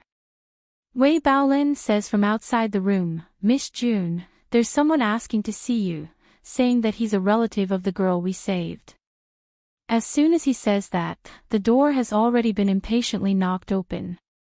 A man rushes in from the outside, his gaze wandering around the room. When he sees Enchanting sitting on the bed, he immediately rushes over excitedly and takes her into his arms. Enchanting.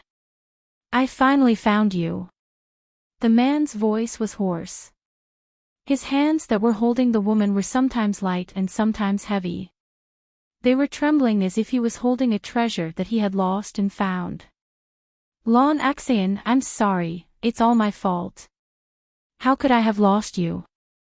You must have suffered a lot during this period of time, right?" Enchanting's body was held in the man's arms. At first, she was still stiff.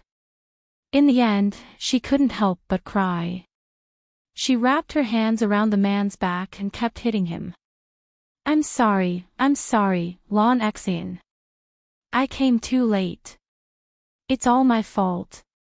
But I promise you, it won't happen again. I'll protect you well and never let you leave my side again." The people of the Xiaoyao sect were stunned by this dramatic scene. Mu Yan looks at Wei Baolin. Wei Baolin quickly steps forward and takes out a piece of paper and a talisman from his bosom. He respectfully hands them over to Mu Yan. There was a portrait of a woman drawn on the paper. It was extremely lifelike, slender and moving. It was Enchanting. "This is a missing person notice. Wei Baolin, before bringing her here, this little one also went to Xixiang City to inquire. This man's name is Gu Feiping. He's the head of the Gu family, a second-rate aristocratic family in Fusang City. More than a month ago, his wife Enchanting disappeared outside Fusang City. It said that she was kidnapped. Tomorrow's schedule is a bit busy. I might not have time to write when I get home. Let me inform everyone in advance that tomorrow's update might be delayed."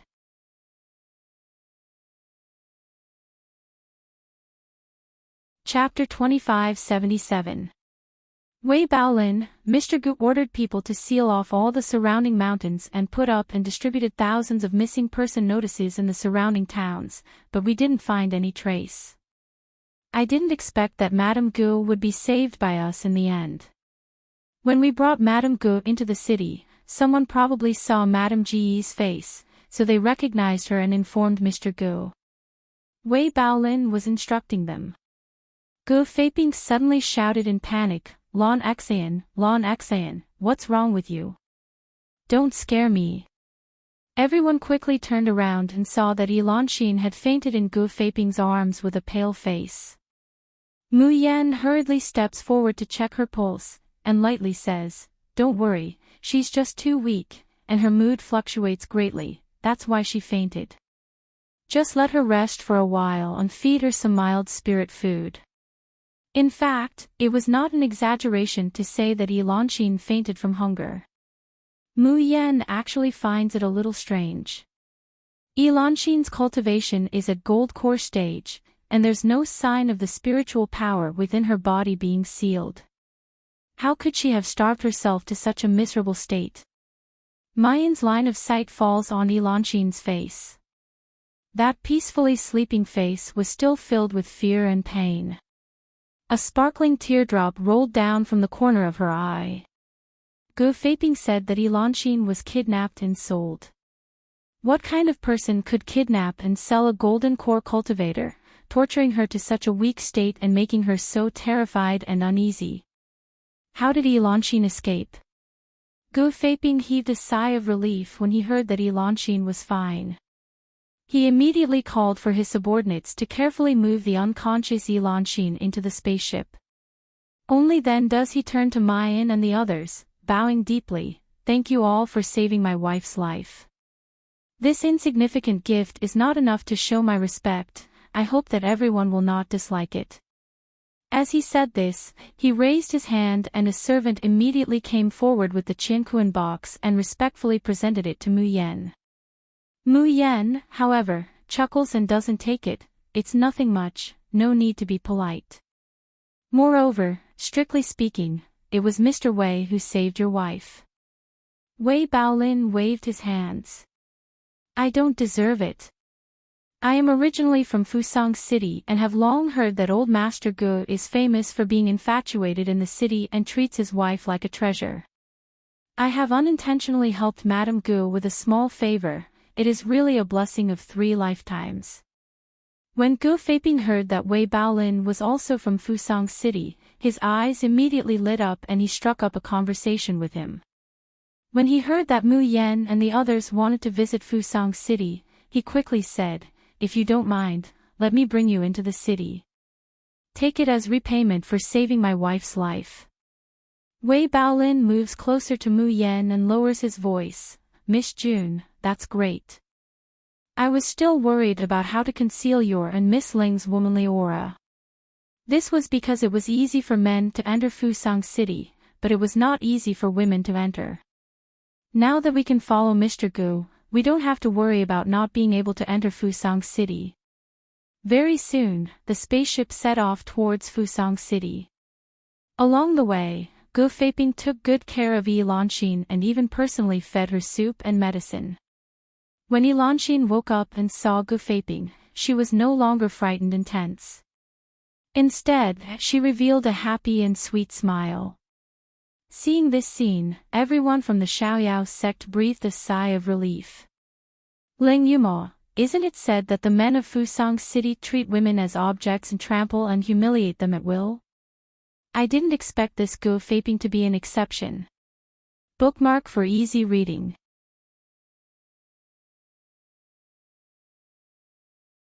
Chapter 2578. Wei Baolin smiled. I heard in Fusang City that the men of the Gu family are different in Fusang City. They are infatuated with every wife. The status of women in Fusang City is very low. It is their greatest fortune to be able to marry a man of the Gu family. There are also many people who laugh at the men of the Gu family for being bullied by women. But they still do what they want. Luo Yu looked at Gu Feiping's meticulous care for Elan and sighed. I was suspicious of Mr. Gu before and felt that those who come from Fusang City are not good people. Now it seems that I was wrong about him. In less than half a day, the flying ship arrived at Fusang City. Before landing, Gu Feiping found 2 sets of men's clothing and handed them to Mu Yan and Len Yumo. He said apologetically, the women in Fusang City do not have a good life. Miss June and Miss Lang, after you enter the city, you must not leave my escort team. In fact, there are magic treasures at the city gate that can detect the genders and bones of cultivators. It is useless even if you disguise as a man. But disguising as a man can avoid some trouble in the city. I can only inconvenience the 2 of you. Mu Yan smiled, thank you for the reminder, Mr. Gu. But she did not take the clothes from Gu Feiping. Instead, she took out 2 sets from the space and handed one to Len Yumo. Gu Feiping did not get angry and kept the clothes with a smile. As Gu Feiping said, the security of Fusang City was extremely strict. Moreover, before she got close, Mu Yan couldn't see where the entrance door was from a distance. When the flying ship landed, Gu Feiping raised his right hand. An exquisite bracelet on his wrist shone faintly. Everyone's eyes suddenly brightened. A towering iron gate appeared in front of them. The moment he saw this iron gate, Chu Moli's pupils shrank. Third senior brother, what's wrong? Mu Yan noticed Chu Moli's strange expression and quickly asked. Her third senior brother had always been gentle. He did not show off much. He did not have any hobbies and did not want to be in the limelight. There were very few things in this world that could make him show such an expression. Chu Moli slowly shook his head and said softly, there should be an extremely powerful formation in Fusang City. But I cannot see through what it is and what its purpose is. Mu Yen frowned. At this moment, a vortex-like circle of light appeared below the huge iron gate. More than a dozen golden core stage guards came out in a line. When they saw Gu Faping clearly, they immediately bowed and said, "Mr. Gu, you're back." The leader's wary gaze landed on Yun Ruhan's group, and he frowned. "These people are..." Gu Faping hurriedly said, "These people are my benefactors and have no ill intentions towards Fusang City. They will leave after a few days of sightseeing." The guard's expression relaxed a little, but he still stared at the 7 people, sizing them up. After a while, he smiled and said, "Since Mr. Gu is the guarantor, then please come in." The 8 of them followed Gu Faping through the whirlpool, which was equivalent to passing through the towering iron gate. Soon, the sights and noises of the city could be seen. Overall, Fusang City was not much different from the other cities in the Purple Cloud realm. The biggest difference was probably the women here. It was a scorching summer day. Although Mayan's usual attire isn't too revealing, it's still cool and comfortable. However, the women of Fusang City all used thick black cloth to wrap themselves up tightly. Bookmark for easier reading.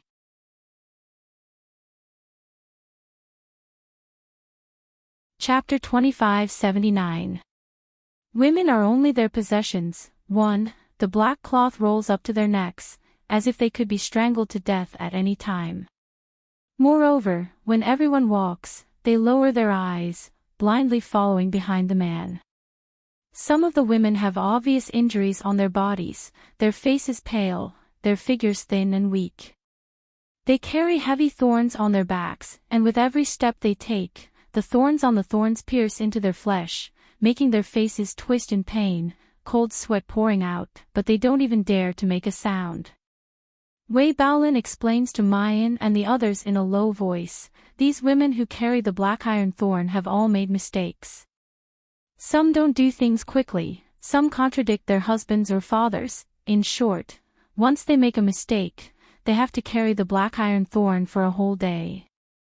If they cry out during this period, or let the thorns of the black iron thorn cut their skin and leave a wound, the punishment will be 100 times heavier than this." Mayan and the others have cold and unsightly expressions. Wei Baolin sighs softly, "The atmosphere in Fusang City is like this, you can't treat women as people. Those men who have tender and protective feelings for the fairer sex can't stay any longer and leave. Only Master Ji's family background is strong, so he can spoil his wife so unscrupulously." Just as Wei Baolin had said, compared to those women who were wrapped up tightly and had their spines bent, Yilanxin, who is carefully protected by Gu Faping's arm around her waist, looks so out of place, so happy. But strangely, these women occasionally pass by Yilanxin and catch a glimpse of her nestled in Gu Faping's arms. But there's no trace of envy or jealousy, only deathly stillness and numbness. In Fusang City, this is obviously the most common scene. The faces of the 7 people of the Xiaoyao school become more and more unsightly. Before the Deer Cry banquet, they already had a bad impression of Fusang City. Seeing this scene now, they feel even more disgusted. They don't know what the men of Fusang City are so high and mighty about. It's as if they weren't born from a woman's belly. Woo! At this time, a woman carrying the black iron thorn staggers because she's too weak, and falls towards Luo Yu. Luo Yu subconsciously reaches out to support her, "Be careful." The woman's body was stabilized by him, but her face was filled with terror. She flung Luo Yu aside and threw herself in front of a man as if she had gone mad. She cried hoarsely, "I'm sorry. Sorry. I didn't do it on purpose. I won't do it again. I won't do it again." Luo Yu was confused, "What's going on?" The man looked down at the crying woman, his eyes flashing with disgust. He suddenly threw out a dagger. "You know what to do." The woman looked at the dagger with fear and despair in her eyes. But she did not hesitate. She quickly picked up the dagger and slashed at her own arm. Whoosh! Blood splattered everywhere. 2 drops even landed on Luo Yu's face. He wiped his face in a daze, and then chopped off the woman who had lost an arm in the blink of an eye and almost fainted from the pain. Are you kidding me? Luo Yu suddenly regained her senses and was about to charge towards the man. However, Wei Baolin pulled him back. Young Master Lan, calm down.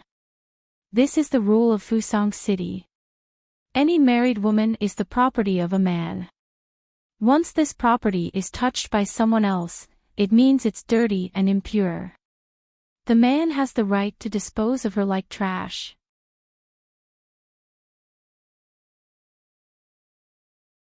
Chapter 2580. A woman is just their possession, too, asking for tickets, compared to being dealt with, losing an arm is already the best ending. Fuck the best possible ending. Luo Yu is about to go mad, just because I helped her, she's going to lose an arm. The man sneers at Luo Yu, a foreigner. Do you know the rules of living in Fusang City? So it's young Master Higashino Yamada. Gu Feiping comes forward with Yilanshin in his arms, smiling gently and elegantly. These people are my Gu family's guests. They didn't know the rules of Fusang City and offended you. I hope young Master Higashino will give us some face and not bother with them.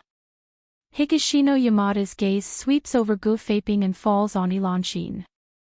He smiles meaningfully, since it's Gu family's guest, of course, I have to give this face. After a pause, he slowly says, this year's 100-flower feast will be held tomorrow night. I don't know if Gu family's master will participate in this 100-flower feast. Gu Feiping nods and says, such a grand event, of course I have to participate. Yilanshin, who is held by the waist by him, trembles slightly. After exchanging greetings, Higashino Yamada waves his hand. Immediately, a servant steps forward and picks up the unconscious woman in a pool of blood like a sack. When passing by several people, Higashino Yamada's gaze inadvertently sweeps over Mayan. His eyes suddenly burst with a breathtaking and fiery light, and he subconsciously steps forward to grab her chin. Mayan's eyes are slightly cold, and the 7 absolute swords are stirring in her palm. However, before Higashino Yamada can approach, Gu Feiping blocks in front of him. Young Master Higashino, as I said, these are my guests. Higashino Yamada licks his lips, his voice hoarse. This is a woman, and a stunningly beautiful one at that. In Fusang City, all disguises are ineffective. Do you think that if you disguise as a man, I won't be able to see through it? Gu Feiping, tell me, what price do you want for you to transfer this woman to me? Anger faintly condenses in Gu Feiping's eyes. Young Master Higashino, if you are rude to my guests again, don't blame me for being impolite. Higashino Yamada's eyes are full of unwillingness, but he finally chuckles, Master Higashino, don't forget the 100-flower feast tomorrow night. When Higashino Yamada leaves, Gu Feiping is relieved. He slightly shook his head and sighed. The Higashino clan is one of the 3 great aristocratic families in Fusang City. They have always been arrogant. It's just that the death of their heir, Higashino Qing, caused them to keep a low profile for a period of time due to the younger generation fighting for the right of inheritance. Last month, this Higashino Yamada emerged from the competition and became the new heir of the Higashino family. Now that he's in the limelight, it's better for you not to provoke him. Yun nodding, Higashino. With, I, Higashino, and, with, and you. That with, hua, fu is with. Oh, it's a grand event held once every 3 years in Fusang City. Gu Feiping smiled and said helplessly, it is only on this day that the women of Fusang City are allowed to wear beautiful clothes and exquisite jewelry. They are led by their fathers, brothers, or husbands to appear at banquets. No matter if they sing, dance, play with swords, or talk to men, they are not prohibited. Our Gu family has never been interested in the 100-flower banquet, so we don't participate. However, Lon Axayan had a sudden impulse and wanted to experience it for herself. So, I will bring Lanshin to the banquet tomorrow night. Stay up late made it out, but I was a little late. I apologize.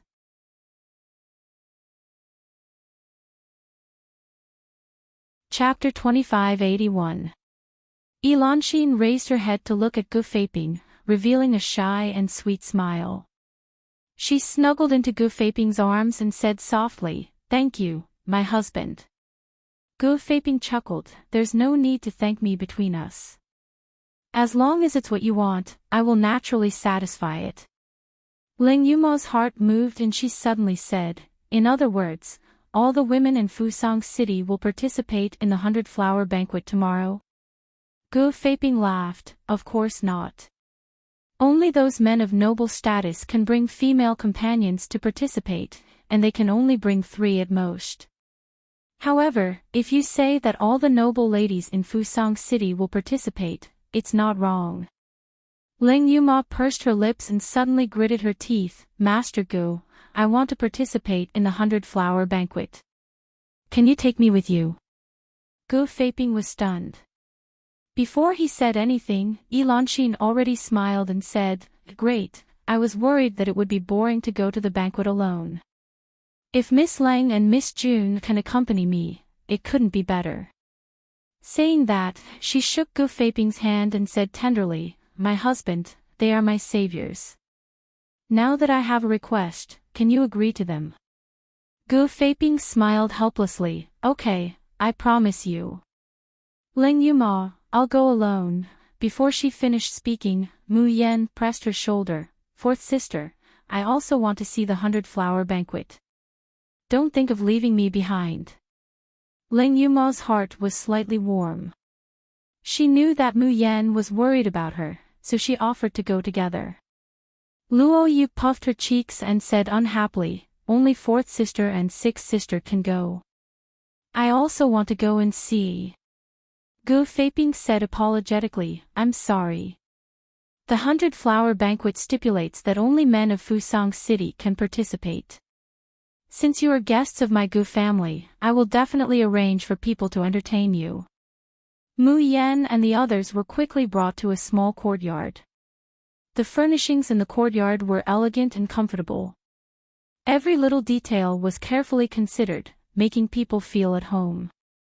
Chu Moli took a look at the layout of the courtyard, and chuckled softly. This Patriarch Gu is quite an interesting person. He knew that they were wary of Fusang City, so he arranged for them to stay in a courtyard with 4 spacious bedrooms. Furthermore, the bedrooms were connected in a ring. If something were to happen in one of the bedrooms, the slightest noise would alert the people in the other rooms. It could be said that in terms of safety, it gave them a reassurance. Luo Yu shook her head and said, "I always feel that the people in Fusang City are very strange.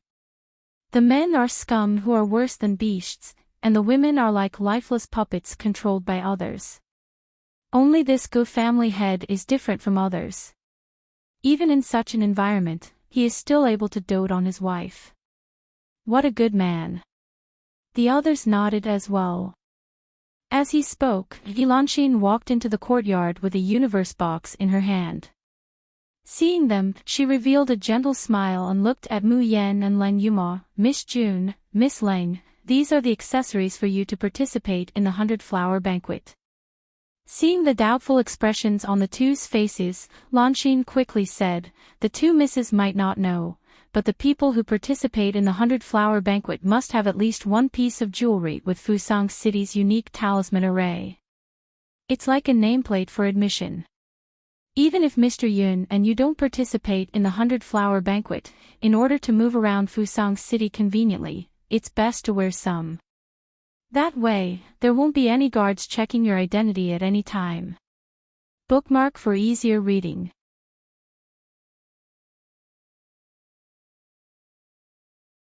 Chapter 2582. Mayan takes a look inside the Chinquan box and sees that there are 2 phoenix hairpins, 2 pairs of earrings, 2 pairs of bracelets, as well as some fragmented hairpins, necklaces, and so on. Apart from the women's jewelry for her and Leng Yumo, there are also several Chinquan boxes that contain men's hairpins, speed jade pendants, jade rings, sachets, and so on. Mayan sweeps them with her divine sense, and sure enough, she finds traces of faint runes flowing on them. She looks at Chu Moli. Chu Moli is holding a jade ring and gently fiddling with it. Meeting Mayan's gaze, he gently shakes his head. The arrays on these jewelry are indeed only used for identification, and there's no danger. Seeing that Chu Moli is wearing a jade ring, Luo Yu and Ling Yuxing immediately go over with a smile and pick their own jewelry. Yun Ruhan picks a sword tassel. Qin Jiu picks a silver bracelet. Luo Yu and Ling Yuxing both pick a jade pendant. Ling Yumo steps forward and glances at the Chinquan box. Finally, she takes out the most inconspicuous silver bracelet and puts it on. Apart from Mayan, everyone else in the room chooses jewelry. Elanxin holds the Chinquan box and walks up to her. Looking at the girl's flawless appearance, a deep and shallow light flashes through her eyes. Miss June, I wonder which one would you like to choose? Mayan's gaze sweeps over the Chinquan box, and finally stops on the same silver bracelet as Leng Yumo's. She knows that fourth sister's purpose is to go to the 100-flower banquet to find someone. And she doesn't want to attract anyone's attention. In the Chinquan box, apart from the silver bracelet, the other jewelry is too dazzling. Mayan raises her hand and grabs the silver bracelet in the Chinquan box. However, just as she is about to touch the bracelet, she withdraws her hand. Elanxin's hand, which is holding the box, trembles imperceptibly. Mayan chuckles, Madam Gu, just leave the Chinquan box here. I'll pick the jewelry myself. Elanxin is still smiling gently. She puts down the Chinquan box and leaves. Junior sister, what's wrong? Chu Moli says, do you think there's a problem with these jewelry? Mayan frowns, no, there's no problem, there was a strange feeling. Just now, when she was looking at the Chinquan box, there seemed to be a sudden urge and desire in her heart, urging her to immediately pick up one of the jewelry, especially the bracelet. This feeling disappeared in a flash and was not intense. Ordinary people might not even notice this change in their state of mind. But Mayan has lived 2 lifetimes and is used to being cautious. She doesn't want to ignore this intuition. Ling Yuma took off the bracelet and put it back on. She had a puzzled look on her face. There really doesn't seem to be a problem. Luo Yu also came over and tried the rest of the jewelry in the Cosmos box. Other than the faint runes that appeared when spiritual energy was poured in, there were no other abnormalities.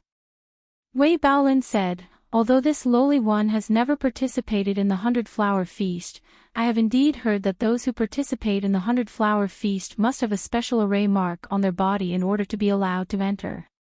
Also, the stronger the symbol, the more popular the girl will be in the 100-flower banquet. Even Yun Ruhan said, Junior sister, aren't you being too careful?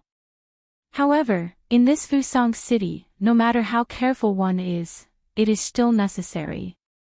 At this time, Mayan also felt that she was being too paranoid.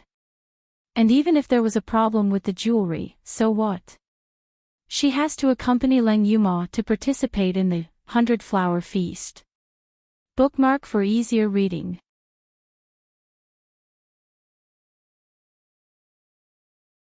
Chapter 2583. Thinking of this, Mu Yan didn't hesitate anymore.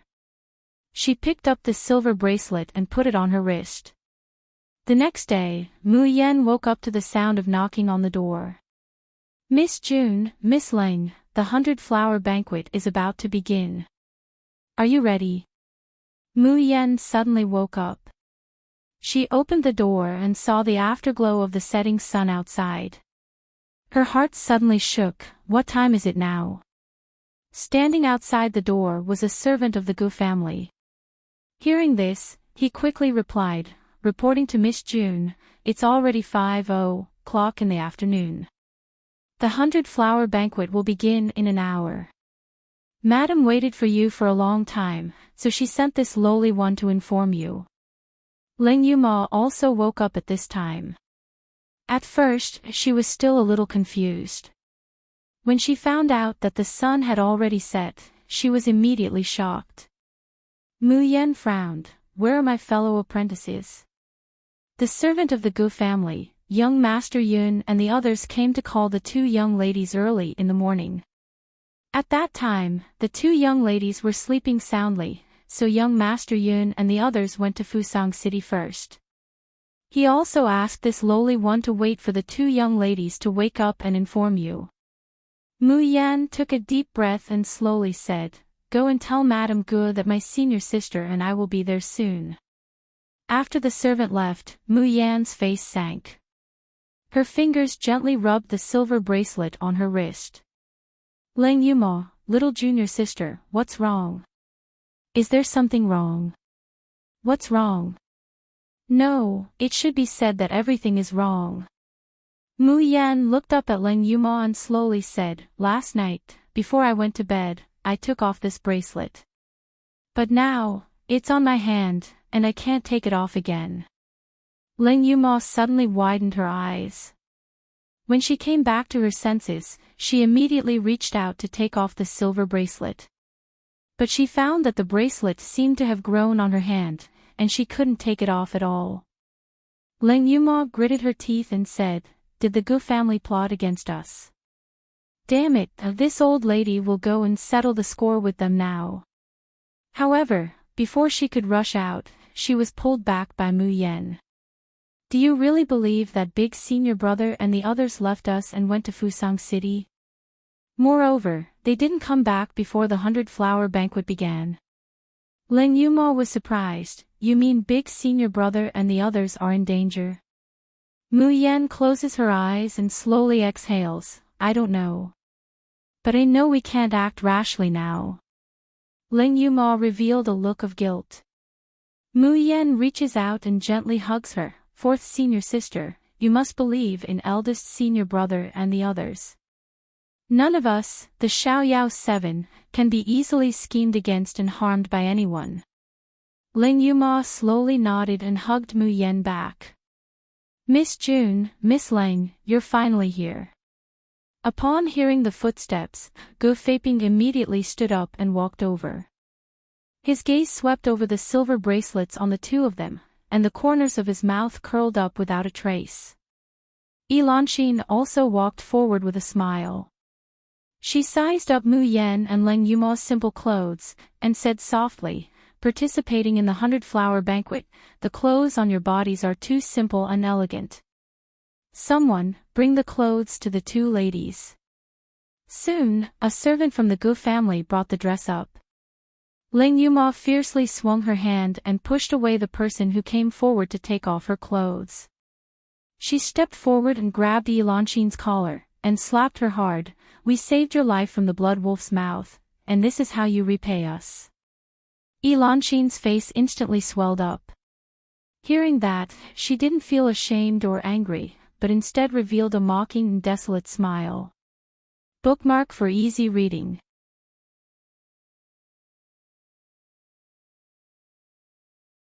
Chapter 2584. Welcome to Fusang Hell, asking for tickets, but Elanxin's voice is still gentle.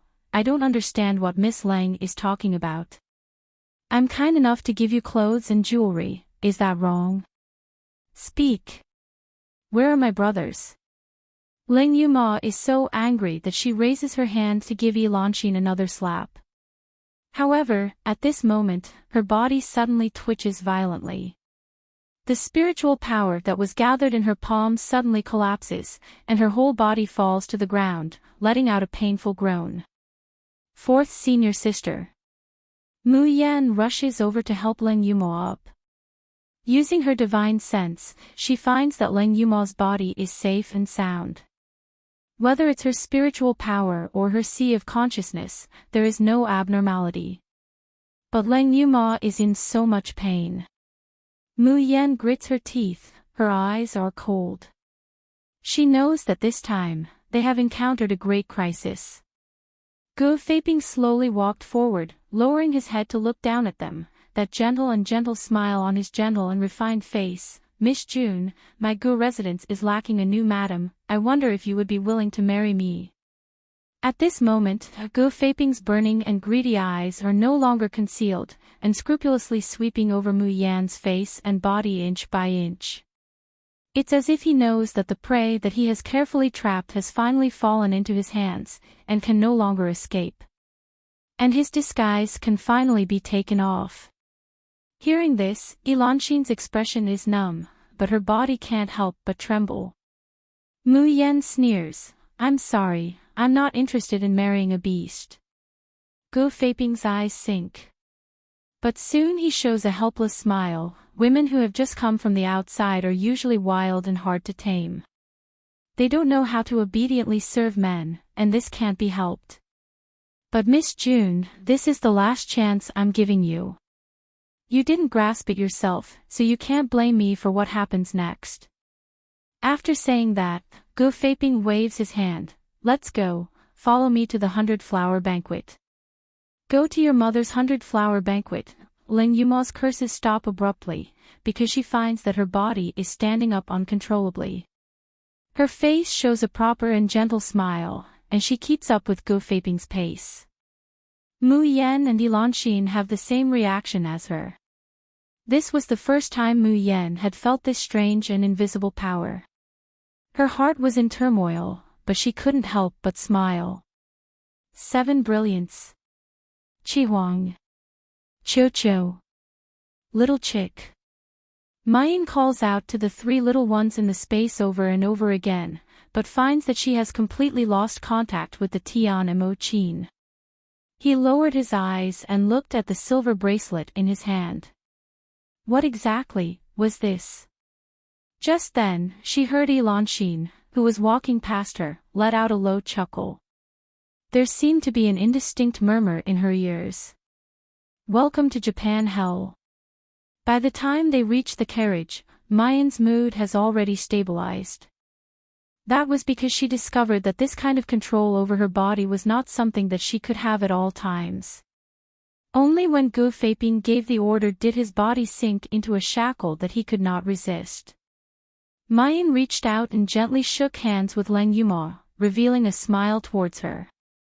There was no conversation between the two, but there seemed to be a silent message being passed between them. No matter what difficulties and obstacles there are in front of us, mountains of knives and seas of fire, we, the Xiaoyao 7, will advance and retreat together. The rims of Leng Yuma's eyes suddenly became moist, and then the confusion and guilt in her eyes dissipated. Sleep, good night.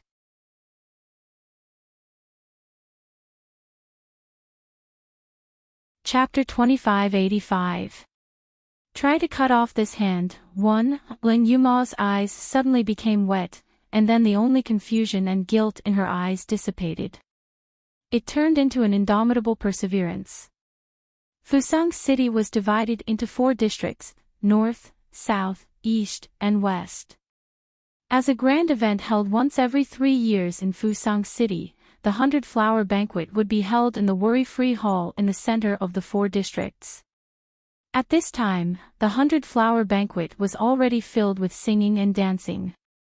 The women of Fusang City, who were usually tightly wrapped in black cloth, were now wearing beautiful clothes, showing gentle and happy smiles. However, as long as one looked closely at their eyes, one could see the deathly stillness or fear in their eyes. Most of the women gathered in the center of the hall. Some were playing the guqin, some were dancing with swords, and some were singing and dancing. The whole hall was filled with the sound of stringed instruments, fragrant clothes, and dancing pavilions. It was a scene like a fairyland. And the men of Fusang City were sitting around the hall. While drinking, they looked at the performing women unscrupulously. The expression on his face was one of arrogance and nonchalance, as if he was looking at a prey, a slave, or an object. At this moment, a servant shouted at the entrance of the hall. "The master of the Gu family is here." The Gu family was also a first-class family in Fusang City.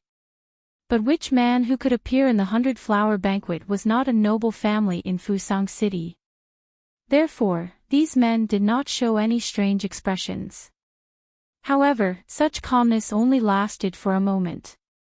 As Gu Faping took his seat, a light and shadow flashed in the center of the hall, and 3 women appeared. Seeing these 3 people, the men present suddenly sat up straight. Not to mention that Enchanting was a rare woman with a gentle temperament. Even Lang Yuma, who was careless and dressed in androgynous clothes, had a heroic and delicate face. Her waterfall-like black hair was tied into a ponytail behind her head, and her red clothes fluttered gently. It was hard to tell whether she was a man or a woman, but she gave people a different kind of beauty and desire. They were eager to conquer, eager to hunt, eager to make the unruly girl reveal the charming appearance of a little girl and bow at their feet. But what made the men present the most excited and even couldn't help but stand up? It was the peerlessly beautiful girl dressed in white. At the 100-flower banquet, there were obviously all kinds of beauties, all kinds of beautiful women. But when this young girl appeared, the other girls seemed to have become decorations, and they instantly became dim and lusterless. Gulp. Someone couldn't help but swallow a mouthful of saliva. How many years has it been since the 100-flower feast had such a stunning beauty? Patriarch Gu, you're actually willing to bring such a rare beauty to the 100-flower banquet to trade. You're truly generous. Master Gu was reluctant to bring Enchanting to the 100-flower banquet to trade a few years ago. We even thought that you really had deep feelings for that woman. I didn't expect to bring out 3 top-grade items at once. Family head Gu, tell me. What price do you want for these 3 women to trade with you? Higashino Yamada's face was flushed with excitement. His eyes were like those of a hungry wolf, wishing he could immediately pounce on his prey and capture it. Gu family head, this young master wants this woman in white. Just tell me what you want. As he spoke, he glared at the people around him. I'm warning you, it doesn't matter if it's other women, but don't even think about fighting with me for this one. The male cultivators present all curled their lips, revealing an eager expression. At the 100-flower banquet, it had always been a voluntary and fair trade. Whoever could afford the price, the prey naturally belonged to that person.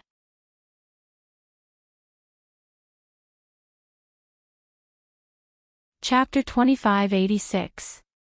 Try to cut off this hand, too, little junior sister. What is this 100-flower feast? Ling Yuma stood beside Mu Yen and gritted her teeth. Although she used to question, she already had a guess in her heart. Before Mu Yen could answer, she heard Enchanting chuckle and interrupt, shouldn't you be very clear? The 100-flower feast is a trade fair. Mu Yen and Ling Yuma both turned to look at her. Enchanting slowly raised her chin. Her eyes were filled with ridicule, sneer, and even more so, deep hatred, and we are the goods of the trade. Very soon, you will become the property of the men in Fusang City. You will be trained, abused, tortured, and domesticated until one day, all your willpower will be exhausted, so all your hopes will be destroyed. In the end, even death will become a demand.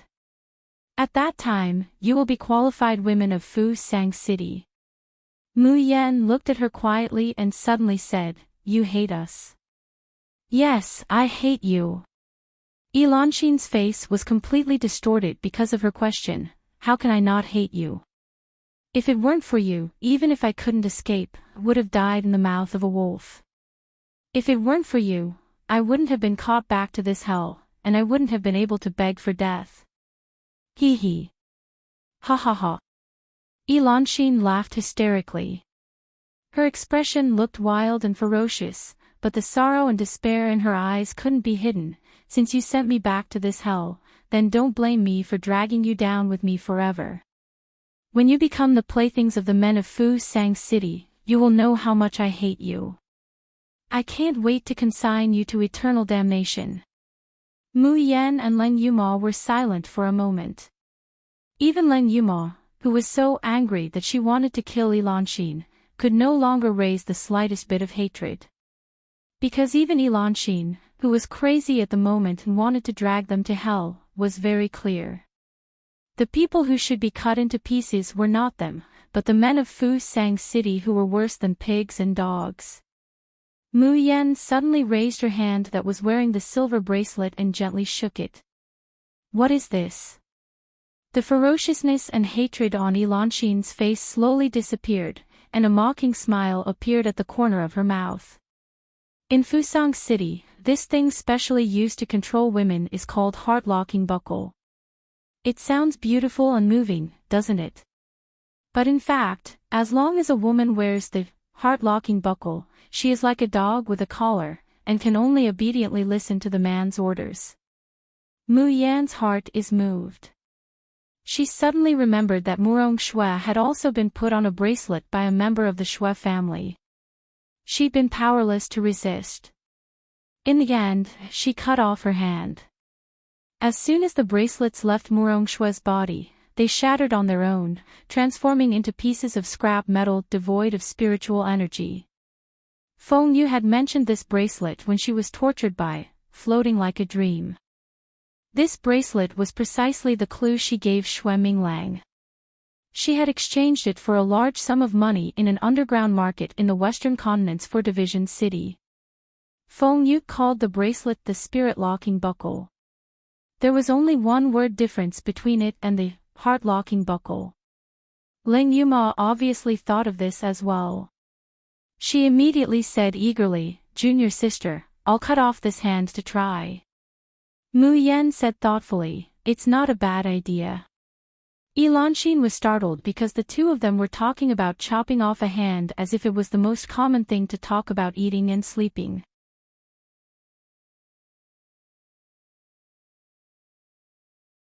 Chapter 2587. "Kneel and call me master." 1. But soon, Elanxin sneered, "Don't you know that a woman who wears the heart-locking buckle doesn't even have the right to harm herself if the master doesn't allow it? If you want to cut off your own hand, you have to see if they are willing to give you this chance." These words made Mu Yan and Leng Yuma frown. Obviously, the power of the spirit-locking buckle was far inferior to the heart-locking buckle. If it was so easy to escape from the devil's claws, the women of Fusang City wouldn't be unable to even seek death. The situation had fallen into an impasse that could not be resolved. Mu Yan's gaze swept over the men of Fusang City sitting at the side. Among these people, the highest cultivation was only at the peak of the nascent soul stage. More than half of them were fat and had oily hair. They hadn't even reached the 5th stage of the golden core stage. Moreover, the cultivation of these people was obviously built up with elixirs. As for the women in the hall, not to mention that every single one of them was extremely beautiful. Several of them had reached the nascent soul stage. Mu Yan even saw a beautiful female cultivator at the peak of the nascent soul stage. Such an outstanding woman was trapped to death here because of the selfish desires of the beasts of Fusang City. If it wasn't for the heart-locking buckle, how could the useless men of Fusang City have the ability to ruin these outstanding women?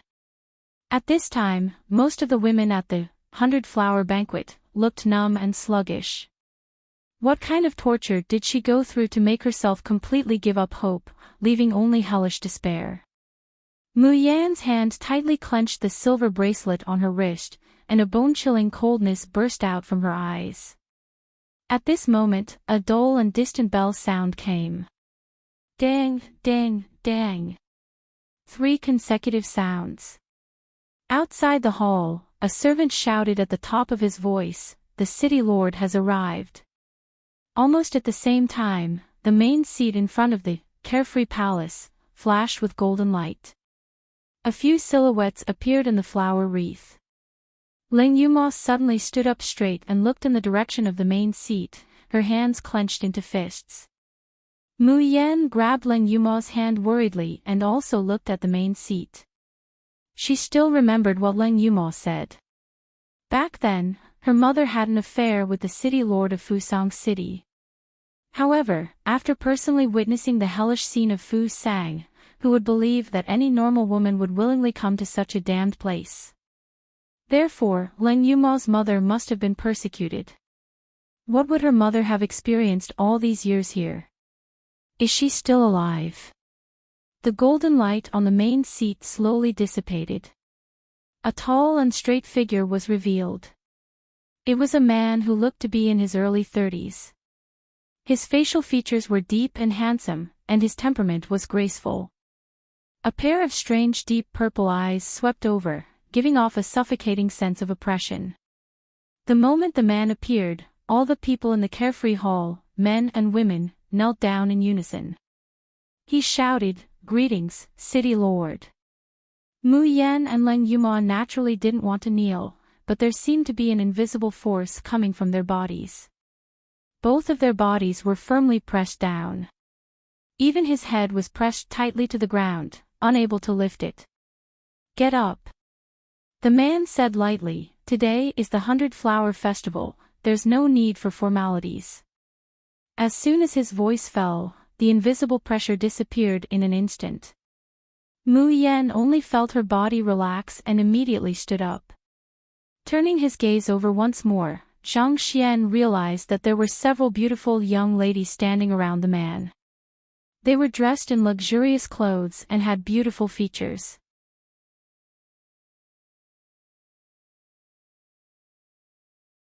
Chapter 2588. Kneel down and call me master, too. Each and every one of them gently and submissively stood by the city lord's side, revealing a fawning, admiring, or infatuated expression. Mu Yan was surprised to find that these women were not the least bit unwilling. The tips of their eyebrows and the corners of their eyes were full of love, without the slightest reluctance or fear. But there was still one woman who was different. She had a clear and beautiful appearance, wearing a fiery red dress, which made her ice skin and jade bones look even more peerless. However, his eyes were wooden and had completely lost focus. It was like a puppet with strings pulled.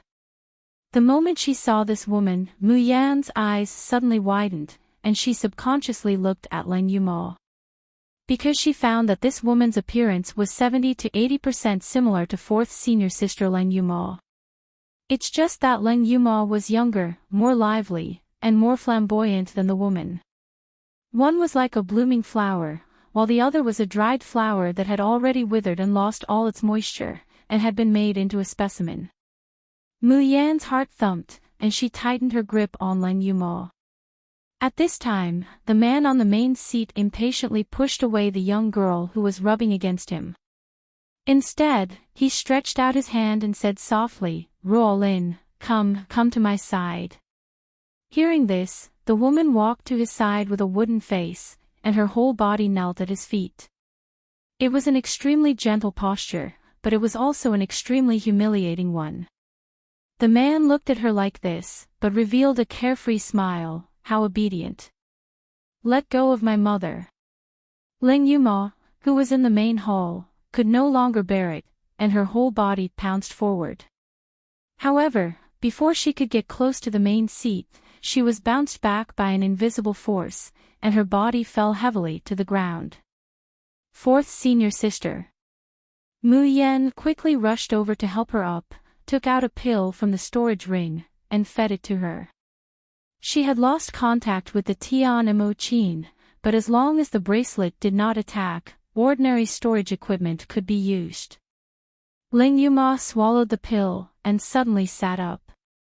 Her red eyes stared at the woman who was crawling on the ground, and tears could no longer be held back. Mother, you should help me. I'm Yumo, I'm your Xiao Mo. Can you look back at me?" However, the woman seemed to have lost her soul. She just quietly crawled on the ground, as if she did not hear her shouts at all. The city lord of Fusang City suddenly stood up. His breathing quickened. He took a step forward and arrived in front of Leng Yuma, grabbing her chin. Alike, they're really alike. She looks exactly like the eldest daughter of the Yunlingling family.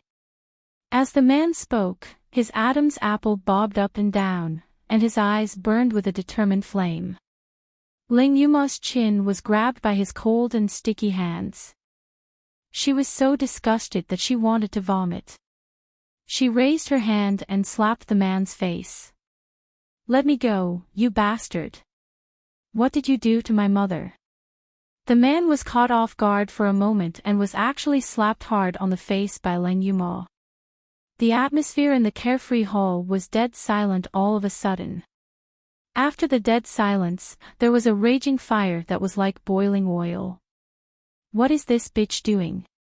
She actually dared to hit the city lord. This is outrageous.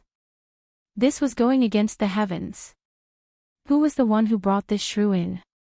Is the heart-locking buckle just for decoration? Dismember this woman's corpse. We must let all women know that obeying men is their bounden duty as women.